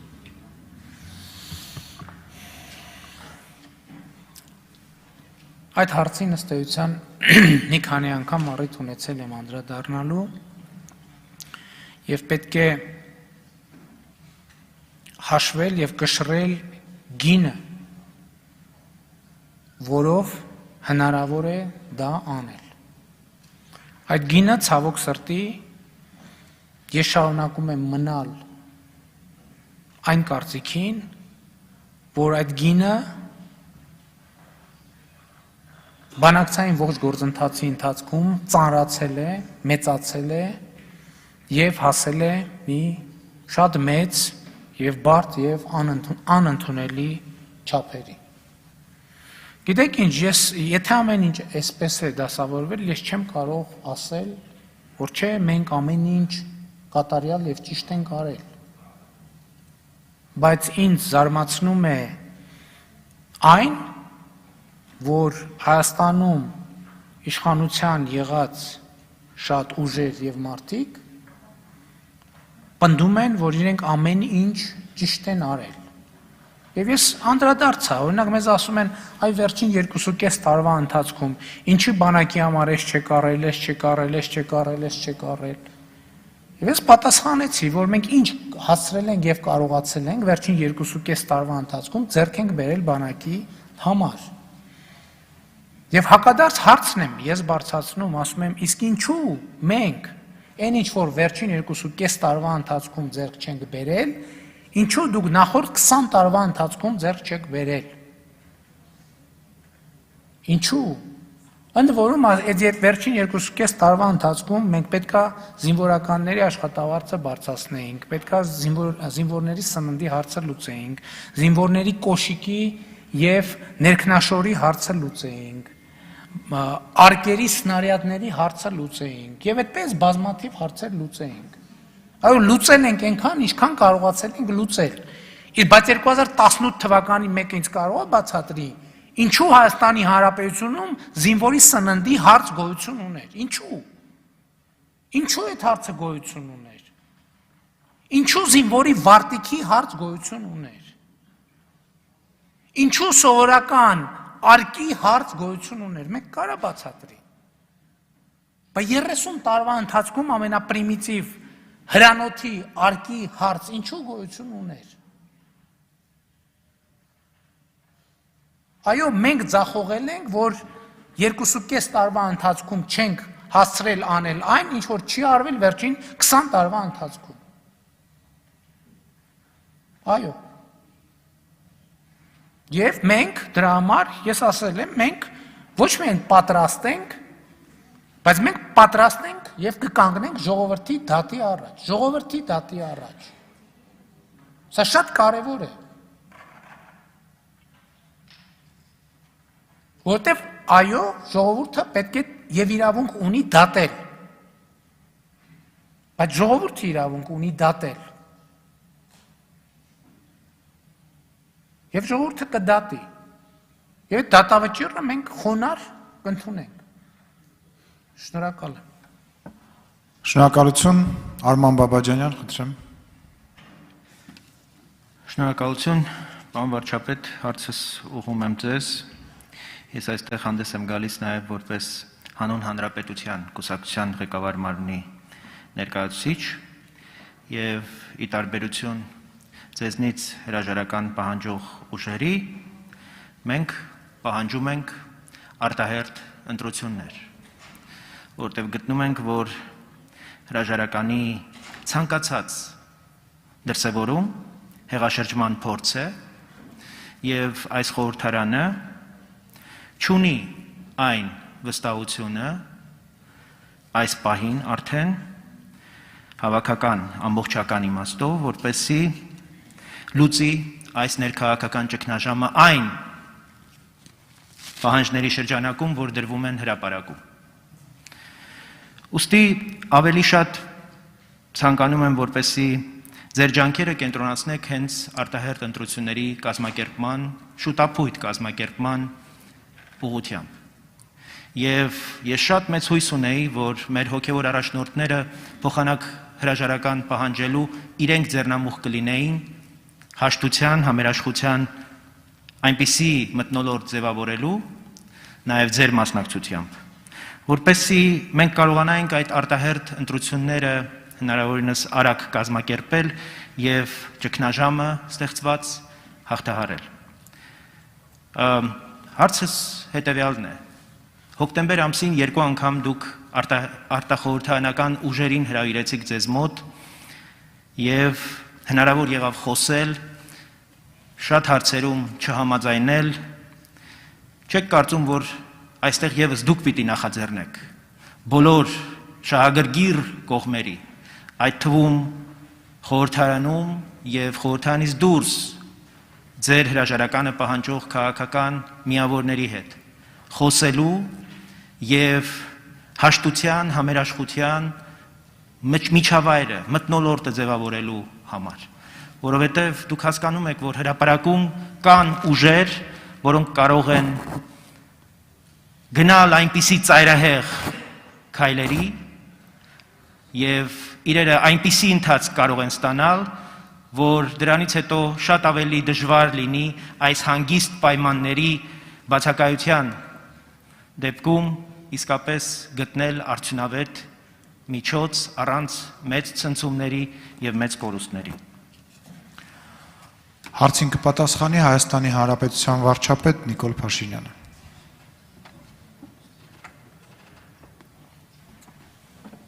Շնորհակալ եմ, պարոն Բաբաջանյան, հարցի համար եւ ուզում եմ պատասխանել մի հարցի, որը դուք չտվեցիք։ Այսինքն հարց, իսկ ինչու է հենց այսօր ես այսպես հրապարակային քննարկում եմ այդ թեման։ Շատ պարզ մի պատճառով եւ որ պարագայում է, որ մենք լրջորենք խոսենք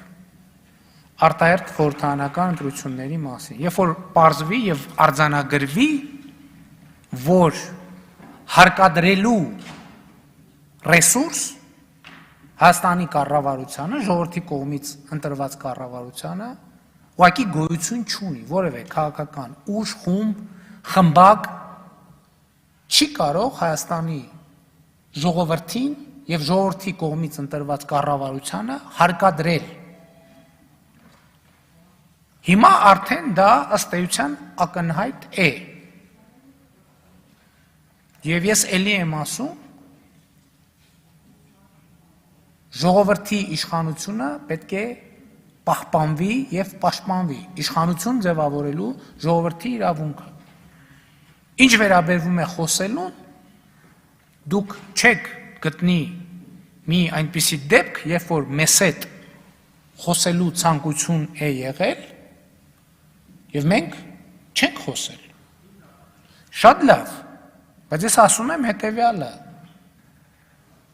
մենք չենք պատրաստվում խոսել մի այնպիսի պայմաններում, երբ այդ խոսակցությունը կընկալվի որպես նահանջ բռնության եւ հարկադրանքի սպառնալիքի առաջ։ Մենք չենք մտնի այդպիսի խոսակցության մեջ։ Այդպիսի խոսակցություն չի կարող լինել։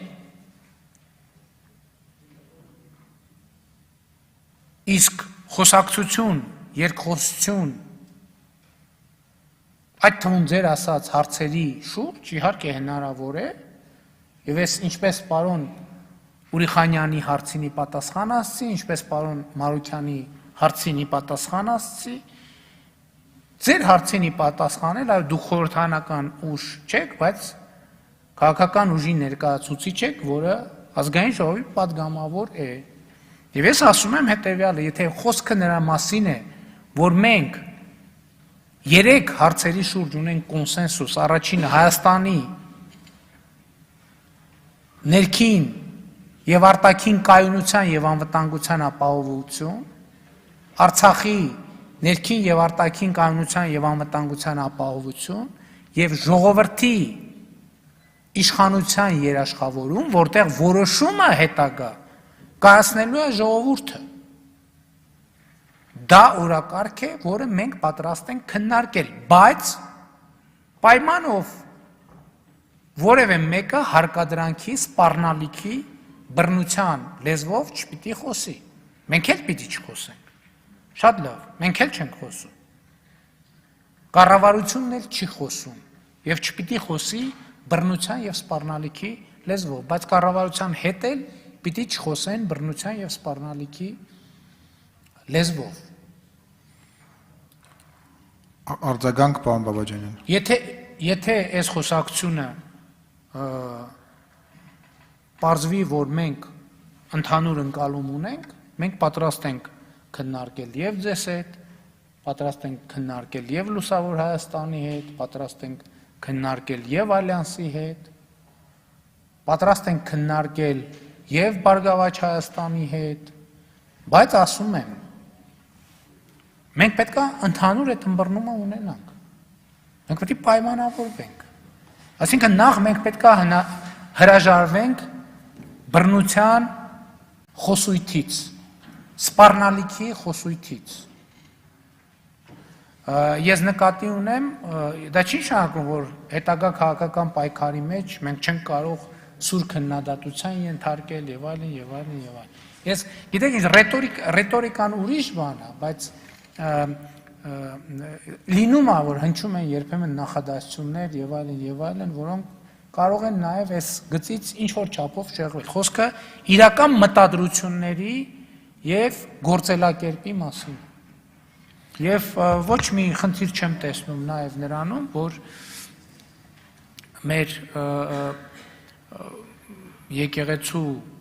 ներկայացուցիչները, վեհափառ հայրապետերը հանդես են եկել նման կոչով, իրենց տեսակետն են հայտնել։ Ես դրա մեջ ողբերգություն չեմ տեսնում։ Արդեն ասացի, որ յուրաքանչյուրը ունի առավել եւս հայրապետները ունեն իրենց դիրքորոշումը արտահայտելու բնականաբար անկախտելի իրավունք, կառավարությունը եւ ժողովուրդը իրավունք ունի այդ տեսակետին չհամաձայնել, բայց դա չի նշանակում, թե խոսակցություն նրա մասին, որ մենք չենք, ես ուզում եմ շատ հստակ լինի, մենք ժողովրդին պատկանող իշխանությունը որևէ ձևով վտանգի եւ ռիսկի տակ չենք դնելու։ Բայց մենք մեր աթոռներից չենք էլ կարճելու։ Մենք իմ ասած 3 կետերը պիտի ապահովենք։ Ինչ ժամկետներում, ինչ պայմաններում, այդ ուրիշ խնդիր է։ Կարող է պարզվի, որ մենք դեռ ինչ որ չգիտեմ, պետք է պայմաններ ապահով, այստեղ ժամկետն են չի, որ եկեք աչքաչափով նայենք, թե դա ինչ ժամկետ է։ Պետք է նայենք միջավայրը։ Այսինքն միջավայրի փոփոխություն պետք է տեղի ունենա,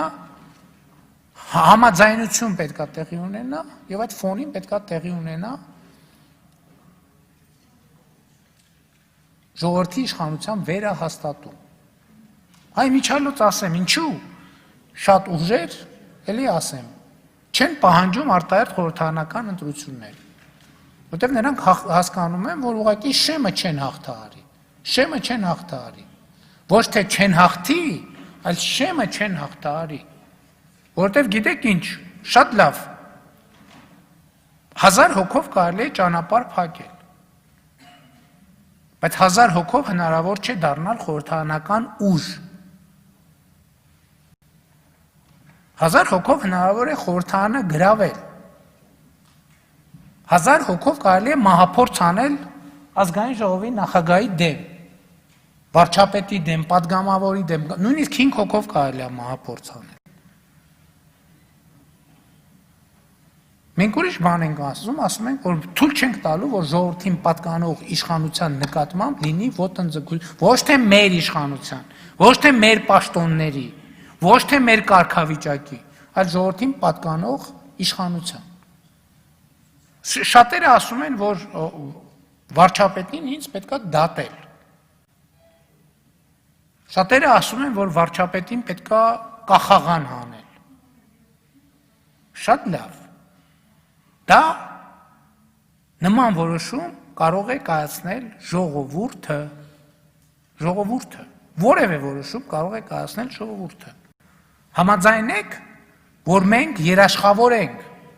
որ ժողովուրդը ազատ կամ արտահայտմամբ իր որոշումը կկայացնի։ Այս դահլիճում այսօր չի հնչում հարց, իսկ ինչ է մտածում ժողովուրդը, հնչում է հարց, իսկ ադրբեջանական լրատվամիջոցները ինչ են մտածում։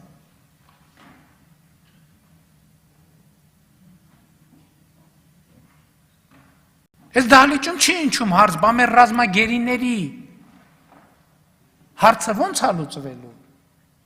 Կամ հնչում է մի հատ հպանցիկ տենց իմիջայլոց։ Այս դահլիճում չի հնչում հարց, բա մեր զոհվածների եւ անհետ կորածների հարցը ո՞նց է լուծվելու։ Բա տուժած մարդկանց սոցիալական խնդիրները ո՞նց են լուծվելու։ Բա փախստականների վերադարձի հարցը ո՞նց է լուծվելու։ Բա անտուն մնացած մարդկանց հարցը ո՞նց է լուծվելու։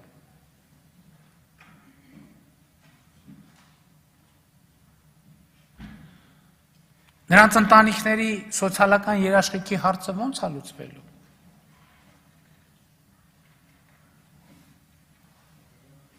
Արձագանք, պարոն Բաբաջանյան։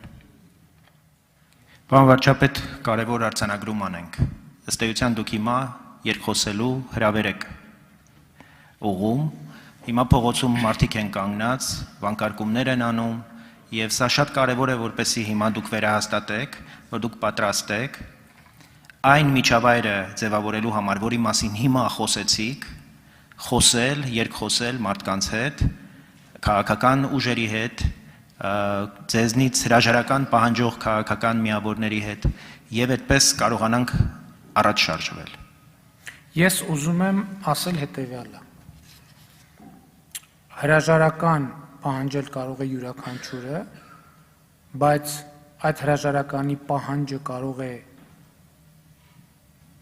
այդ հրաժարականի կամ ոչ հրաժարականի պահանջի իրավատերը Հայաստանի Հանրապետության քաղաքացին է։ Ինչ վերաբերվում է խոսելուն երկխոսությանը, այո, մենք պատրաստ ենք պայմանով,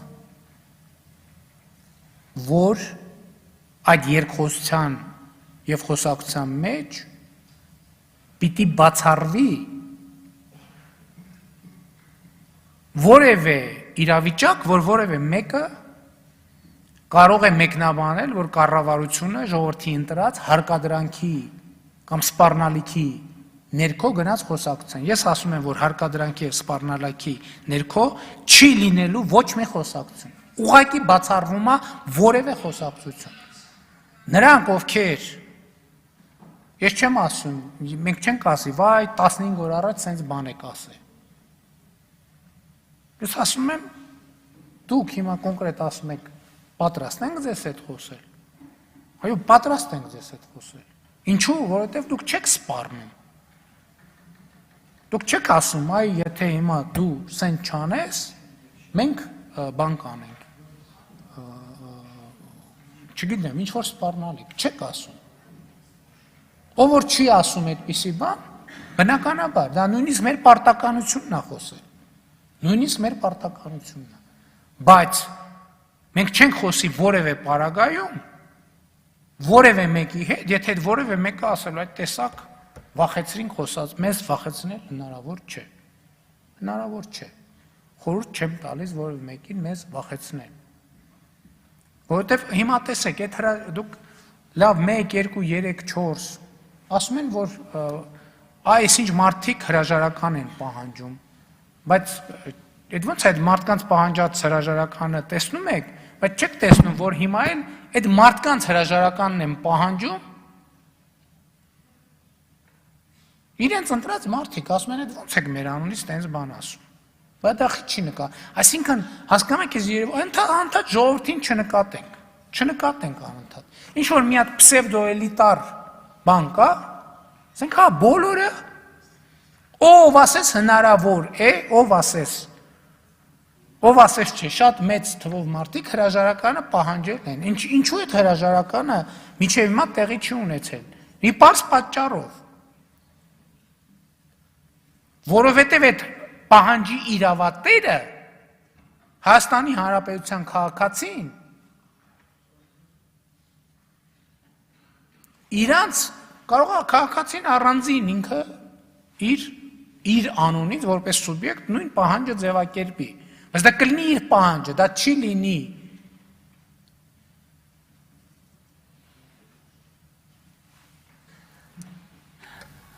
այսքանը շնորհակալ։ Հաջորդ հարցը Սոֆիա Օվսեփյան։ Շնորհակալություն, հարգելի կառավարություն, ես մի խնդրի հետ կապված եմ հարցս բարձրացնելու, նախ որ տեղյակ լինեք, որ կա այդ խնդիրը եւ եթե կա արդեն լուծումը դրա, հնչեցնեք ամբիոնից։ Ուրեմն Արցախի այն քաղաքացիները, ովքեր որ եկել են անօթևաններ են արդեն եւ ստիպված են մնալու Հայաստանի Հանրապետության տարածքում, կան մարդիկ, ովքեր որ ցանկություն ունեն աշխատելու, բայց քանի որ գրանցման խնդիր կա, քանի որ իրենք նախկինում գրանցված են եղել այն տարածքներում, որտեղ այս պահին այդ տարածքները չկան եւ աշխատանքային պայմանագիր կնքելու խնդիր է առաջանում եւ միևնույն ժամանակ հարկային այսպես դաշտ մտնելու խնդիրներ է առաջանում, գործատուները ուղղակիորեն հրաժարվում են կամ ստիպված են լինելու ուղղակի այսպես ստվերում, հա, աշխատանքի վերցնեն, իսկ քանի որ վախենում են հետագա տուգանքներից, աշխատանքի չեն վերցնում եւ այս մարդիկ մշտապես մնալու են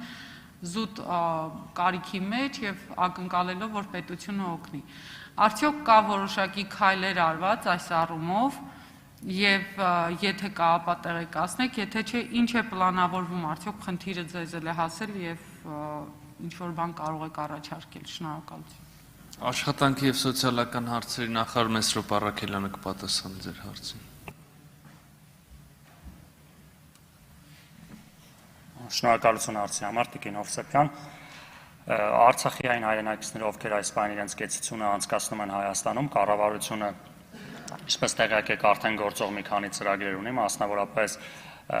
բոլոր Արցախի հաշվառում ունեցող քաղաքացիներին տրամադրվել է 68000 դրամական աջակցություն, այս պահի դրությամբ արդեն մոտ 45000 քաղաքացի ստացել են այդ աջակցությունը, մոտավորապես եւս 30000-ի համար կա հաստատված գումարներ, որոնք առաջիկա օրերին կստանան, ընդհանուր առմամբ մոտավորապես 94000 շահառուի մասին է խոսքը։ Երկու ծրագիր ունենք նաև Արցախի քաղաքացիների այն հատվածի բնակության համար, որոնց բնակավայրերը այս պահին չեն գտնվում Արցախի տիրապետության տակ, մի ծրագիրը արդեն գործում է 300,000 դրամ, եւ մյուս հատվածը, որը կառավարության առաջիկա նիստում կհաստատվի, դա յուրաքանչյուր քաղաքացու մասով 250,000 կտրամադրվի այն քաղաքացիներին, որոնց բնակարանները, բնակելի տները ավերածությունների հետևանքով կամ այլ պատճառներով այս պահին հնարավորություն չունեն այնտեղ բնակվելու եւ բնակվում են Հայաստանում։ Ինչ վերաբերում է զբաղվածությանը, կարևոր հարց եք բարձրացնում, այդ խնդիրը կառավարության ուշադրության ներքո է, այս պահին մշակված են գործող զբաղվածության ծրագրերի հիման վրա հատուկ արցախայության համար ծրագրեր, որպեսզի նաև մեխանիզմը պարզ լինի եւ առաջիկայում նույնպես կառավարությունը կունենա մի քանի ծրագրեր, որը հնարավորություն կտա կարճաժամկետ հատվածում ապահովել այդ քաղաքացիների զբաղվածության ծրագրերը եւ բացի դրանից ոչ միայն իրենց մասով, նաև գործատուների մասով կլինեն նաև խրախուսման համակարգեր, որպեսզի նաև գործատուները շահագրգռված լինեն այդ մարդկանց ընդունել աշխատանքի եւ այն շեշտադրումը, որ արեցիք կապված խնդիրների հետ, նաև process-ը մաքսիմում պարզ է լինելու ինչպես աջակցության մյուս ծրագրերում, որպեսզի գրանցման եւ այլ խնդիրները խոչընդոտ չհանդիսանան աշխատելու համար։ Արձագանք Տիկին Օվսեփյան։ Շնորհակալություն, ես հույս ունեմ, որ իրապես օր շուտ այդ հարցին լուծում կտանք, որովհետև այո, աջակցությունը կառավարությունը ցուցաբերում է, բայց դա միանվագ աջակցություն է եւ գիտեք, որ կարճ ժամանակ հետո նորից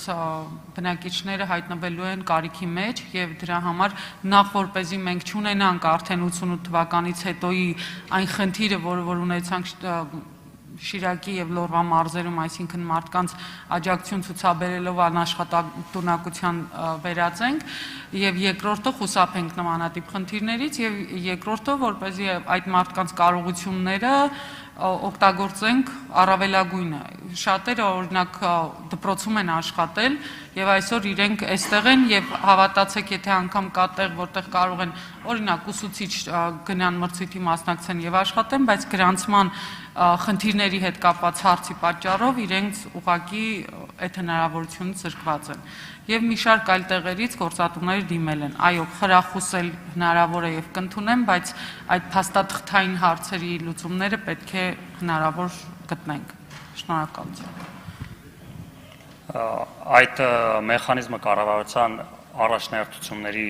թվում է, քանի որ կառավարությունը ոչ միայն այս հատվածին, այլև ընդհանրապես համարում է, որ գլխավոր ուղղությունը դա աշխատանքի խրախուսումն է եւ ոչ թե ուղիղ ֆինանսական աջակցությունը եւ ոչ միայն այս խմբում, այլ նաեւ սոցիալական խնդիրներ ունեցող այն քաղաքացիները, ովքեր որ հնարավորություն ունեն աշխատելու, մեր ռազմավարությունն է այդ մարդկանց խրախուսել աշխատել եւ ոչ թե ուղիղ ֆինանսական աջակցություն ցուցաբերել։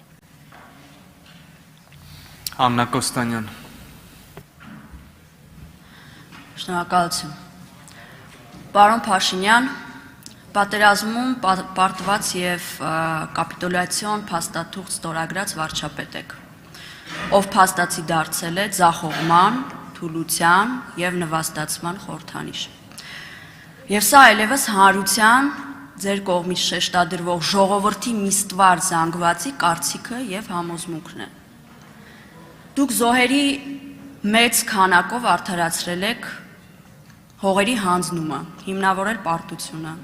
համազգային սրքի աղբյուր եք դարձել, արմատավորել եք պարտության հոգեբանություն եւ փորձելով կանխել ենթադրվող բոլոր քաղաքացիական ըմբոստությունները, ձեր ստորագրած կապիտուլյացիոն փաստաթուղթը հիմնավորում եք էլի զոհեր եք ուզում հարցական փաստարկով, իբրև ավելի շատ զոհերից խուսափելու պատճառաբանություն։ Հիմա, եթե դուք ինքներդ ձեզ համարում եք պարտություն կրած վարչապետ, ինչի մասին դուք բարձրաձայնել եք, ըստ էության նաև ընդունելով, որ այո, պարտվել ենք, ապա տրամաբանորեն պարտավոր եք ուղղակի արագ հեռանալ։ Առաջին հերթին, բնականաբար հայրենասիրական նկրտումներից ելնելով եւ չթողնելով, որպեսզի մի ամբողջ ժողովրդի մեջ արմատավորվի պարտվողի հոգեկերտվածքը։ Եթե չեք համարում ձեզ պարտության սիմվոլ եւ վստահ եք ինքներդ ձեր եւ ձեր քաղաքական ուժի լեգիտիմության վրա, ապա ինչու չեք ի կատարածում Հայաստանի Հանրապետության, իդեպ նաեւ Սփյուռքի միստվար հատվածի արդարացի պահանջը հեռանալու, տալու հնարավորություն ժամանակավոր վարչապետ ընտրելու, կառավարություն ձևավորելու, հետո ավելի մեղմ հանգամանքներում կրկին արտահերթ ընտրությունների միջոցով ապացուցելու ժողովրդի կողմից ձեր քաղաքական ուժի, քաղաքական ասպարեզում մնալու իրավունքը, վերականգնելով լեգիտիմությունը։ Սաղաթոռը պահելու խնդիր է արդյոք օրինական պատասխանատվության ենթարկելու մտավախություն, թե այլ պատճառներ կան։ Մինչ հիմա այնինչ մեկնաբանել եք պարբերաբար ձեր հարցազրույցներով կամ լայվերի միջոցով, ըստ էության չեն գոհացրել քաղաքացիների ձեր իսկ կողմից շեշտվող ժողովրդի միստվար հատվածի մտայնությունները եւ չեն մեղմացրել նրանց բարկությունը։ Արդեն կպատասխանի վարչապետ Նիկոլ Փաշինյանը։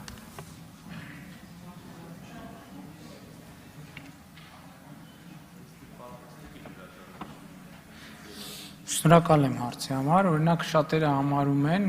կամ ասում են, որ այդքան էլ քաղաքականապես հեռատես չէր եւ հեռատես չի, որ ես հրապարակային եւ աներկբա տեղի ունեցածի ամբողջ պատասխանատվությունը, այդ թվում ձեր ասած պատասխանատվությունը վերցրել եմ իմ վրա, բայց ես կարծում եմ, որ դա ճիշտ եւ պատասխանատու մոտեցում է եւ ես այդ ամբողջ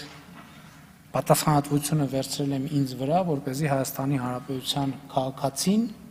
կամ իրեն պարտված չզգա, կամ հնարավորինս քիչ պարտված զգա։ Սա առաջինը։ Արդյոք պետք է սրան հետևի քաղաքական պատասխանատվություն, եւ արդյոք պետք է հետևի պատասխանատվություն քաղաքական պատասխանատվություն, այո, ես արդեն անդրադարձա եւ ասացի, որ այդ պատասխանատվությունը պիտի հետևի եւ այդ պատասխանատվության իրավատերը այն սուբյեկտն է, ով ինձ դրել է այսօրվա կարգավիճակում։ Խոսքը Հայաստանի Հանրապետության ժողովրդի մասին է, որովհետեւ շատ կարևոր է, որ ինչպես արդեն այսօր այս ամբիոնից բազմիցս ասել եմ, որ ես ինձ հաշիվ եմ տալիս, որ չպիտի անեմ այնպիսի գործողություն, որի արդյունքում Հայաստանի Հանրապետության քաղաքացին որպես իշխանության միակ եւ բացառիկ տեր եւ տնօրեն իրեն պարտված զգա։ Ձեր հարցի մյուս երանգներին նախկին հարցերին պատասխան անդրադարձա, իսկ մյուս հատված ուղղակի ձեր կարծիքներն էին, որոնք արդեն արտահայտվեցին։ Շնորհակալություն։ Արձագանք։ Չի միացվել, հա։ Շնորհակալություն։ Պարոն Փաշինյան, երբ դուք բարբերաբար շեշտադրում եք, որ դա ձեր կարծիքներն էին եւ ժողովրդի կարծիքը փաստացի պետք է ըստ էության նաեւ ամբողջականության մեջ դիտարկել որպես պահանջ վարչապետի աթոռից հրաժարականի, ես պետք է ասեմ, որ այդ ժողովուրդը նաև այստեղ է, այդ ժողովուրդը ազգային ժողովի բակում է, այդ ժողովուրդը հրապարակում է, այդ ժողովուրդը փողոցներում է, բոլոր այն տեղերում է, որտեղից հնչեցվում է պահանջը հրաժարականի։ Եվ երբ շեշտադրում եք, որ ժողովուրդը պետք է պահանջի, ուղղակի այստեղ ինքներդ ձեզ հակասում եք, այդ որ ժողովուրդն է պահանջում։ Եվ եթե փաստացի կա նաև նպատակ թույլատնելու այս առումով ձգձգելով հրաժարականը պետական ինստիտուտները, կարծում եմ դա ձեր կողմից առնվազն պատասխանատու քայլ չէ եւ նաև շատ ակնհայտ է, որ վերջին շրջանում հատկապես ձեր վարած քաղաքականությունը ընդհանրապես չի բխել Հայաստանի Հանրապետության եւ նրա քաղաքացիների նորից եմ կրկնում ծանրակշիռ հատվածի շահերից, պետությունը բզկտված է, պետությունը մաշված է եւ ետ է գցվել անորոշ ժամկետով։ Եվ քանի որ դուք հասցրել եք այնքան, ինչքան որ հասցրել եք, ինչպես որ դուք շեշտեցիք այդ ամբիոնից, կարծում եմ, որ փաստացի երկիրը նաեւ այս վիճակին հասնելով հանդերձ, դուք ուղղակի ի վիճակի չեք շարունակել պաշտոնավարումը, ղեկավարումը նոր ու համակարգված մոբիլիզացիայով։ Այստեղից հետևություն, պարոն Փաշինյան, որ դուք րոպե առաջ պետք է հրաժարական տաք։ Շնորհակալություն։ Դուք ասացիք ծանրակշիռ հատված, քաղաքացիների ծանրակշիռ հատված։ Օրինակ 3%-ն էլ է քաղաքացիների ծանրակշիռ հատված, 5%-ն էլ է քաղաքացիների ծանրակշիռ հատված։ Եվ ընդհանրապես քաղաքացիների ոչ ծանրակշիռ հատված գոյություն չունի։ Մի մարդն էլ է քաղաքացիների ծանրակշիռ հատված եւ դրա համար մարդու իրավունքները դրված են ընդհանրապես մեր այսօրվա պետության օրենքի գերակայությունը եւ մարդու իրավունքները դրված են մեր այսօրվա պետության իրավական փիլիսոփայության հիմքում։ Ծանրակշռության մասին խոսք չի, իհարկե հրապարակում գտնվող քաղաքացիներն էլ են ծանրակշիռ հատված, բայց հրապարակում չգտնվող քաղաքացիներն էլ են ծանրակշիռ հատված եւ մեթոդը թե որ ծանրակշիռ հատվածը ինչ է մտածում եւ որ ծանրակշիռ հատվածն է ավելի ծանրակշիռ զուտ իրավասուբյեկտության, քաղաքական սուբյեկտության առումով, ես դրա մասին եմ ասում։ Ես ասում եմ, որ մենք մեր աթոռներից կամ պաշտոններից չենք կարճելու, բայց մենք ժողովրդին պատկանող իշխանությունը կներեք չենք կարող հանձնել այդ պահին փողոցով պատահաբար անցնող ինչ-որ մեկին։ Սրա մասին է խոսքը։ Կամ օրինակ հարկադրանք կիրառող կազմակերպված խմբին, որը իրեն իրավունք է վերապահում մտնել ազգային ժողով, մտնել կառավարություն, էլ եմ ասում մահափորձ անել ազգային ժողովի նախագահի դեմ։ Դուք խոսում եք պետականության մասին, եթե մենք հանկարծ այդպես վարվենք, դա կլինի իրոք պետականության կործանում, մենք այդպիսի բան թույլ չենք տալու։ Շնորհակալ եմ։ Նարեկ Ղահրամանյան։ Հանում եք հարցը։ Շատ լավ։ Գևորգ Պապոյան։ Շնորհակալություն, հարցս ուղղում եմ փոխվարչապետ Տիգրան Ավինյանին, պարոն Ավինյան, գիտեմ կա աշխատանքային խումբ, զբաղվում եք գերիների եւ անհետ կորածների հարցերով, այդ մասով եթե նորություններ կա, խնդրեի ներկայացնեիք հանրությանը։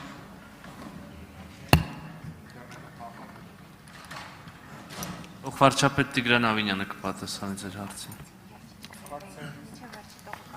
Շնորհակալություն պարոն Պապոյան հարցի համար։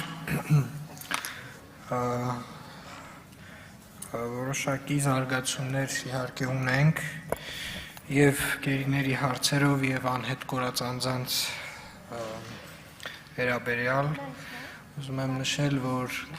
եւ հայկական կողմը եւ ադրբեջանական կողմը արդեն իսկ իրենց ցանկերն են ներկայացրել գերիների եւ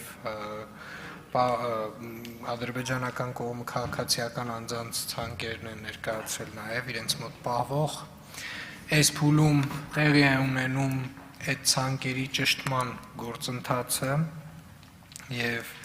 վերջնական ցանկերը հաստատելուց հետո տեղի կունենա փոխանակումը եւ մենք փորձում ենք այդ process-ը իրականացնել հնարավորինս սեղմ ժամկետներում։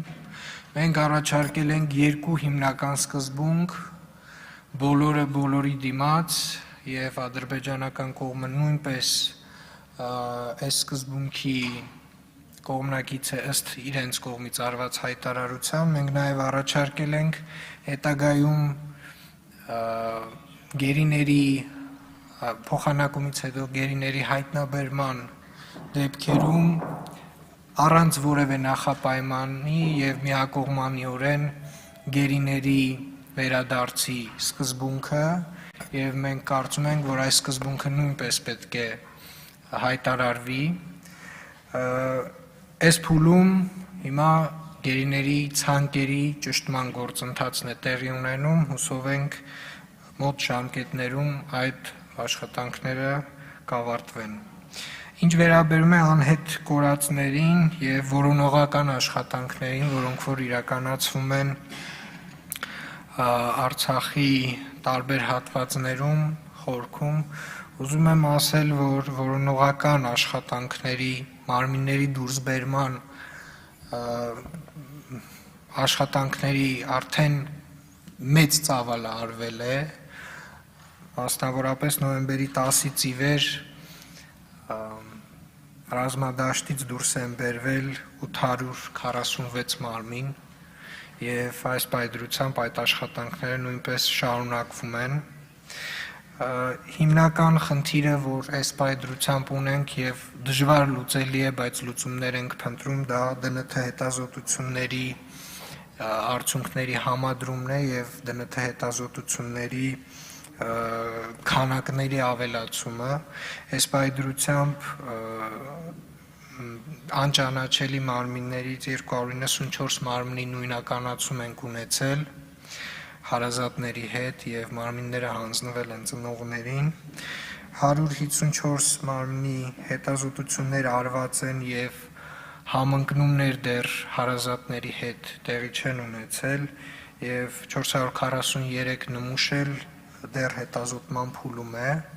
եւ այս գործընթացը խնդիրը կայանում է նրանում, որ այդ սարքավորումները իրենք ծանրաբեռնված են 24 ժամյա ռեժիմով աշխատում են։ Մեր գործընկերների հետ մենք փորձել ենք նաև այդ նմուշները ուղարկել այլ երկրներ, ցավոք սրտի էականորեն տեմպերի արագացման տեսանկյունից դա մեծ հնարավորություններ մեզ չի տալի, այնուամենայնիվ վաղը միջկերատեսչական աշխատանքային խմբի նիստում քննարկելու ենք եւ մասնավորին ներգրավելու հնարավորության հարցը եւ արդեն իսկ գնում է արել առողջապահության նախարարությունը հավելյալ սարքավորումներ ներկրելու եւ խնդիրների լուծումները արագացնելու ուղղությամբ։ Արձագանք պարոն Պապոյան չկա, հարգելի գործընկերներ, մյուս պատգամավորները իրենց հարցերը հանել են, ըստ այդմ հարց ու պատասխանը ավարտվեց, նիստը փակվեց։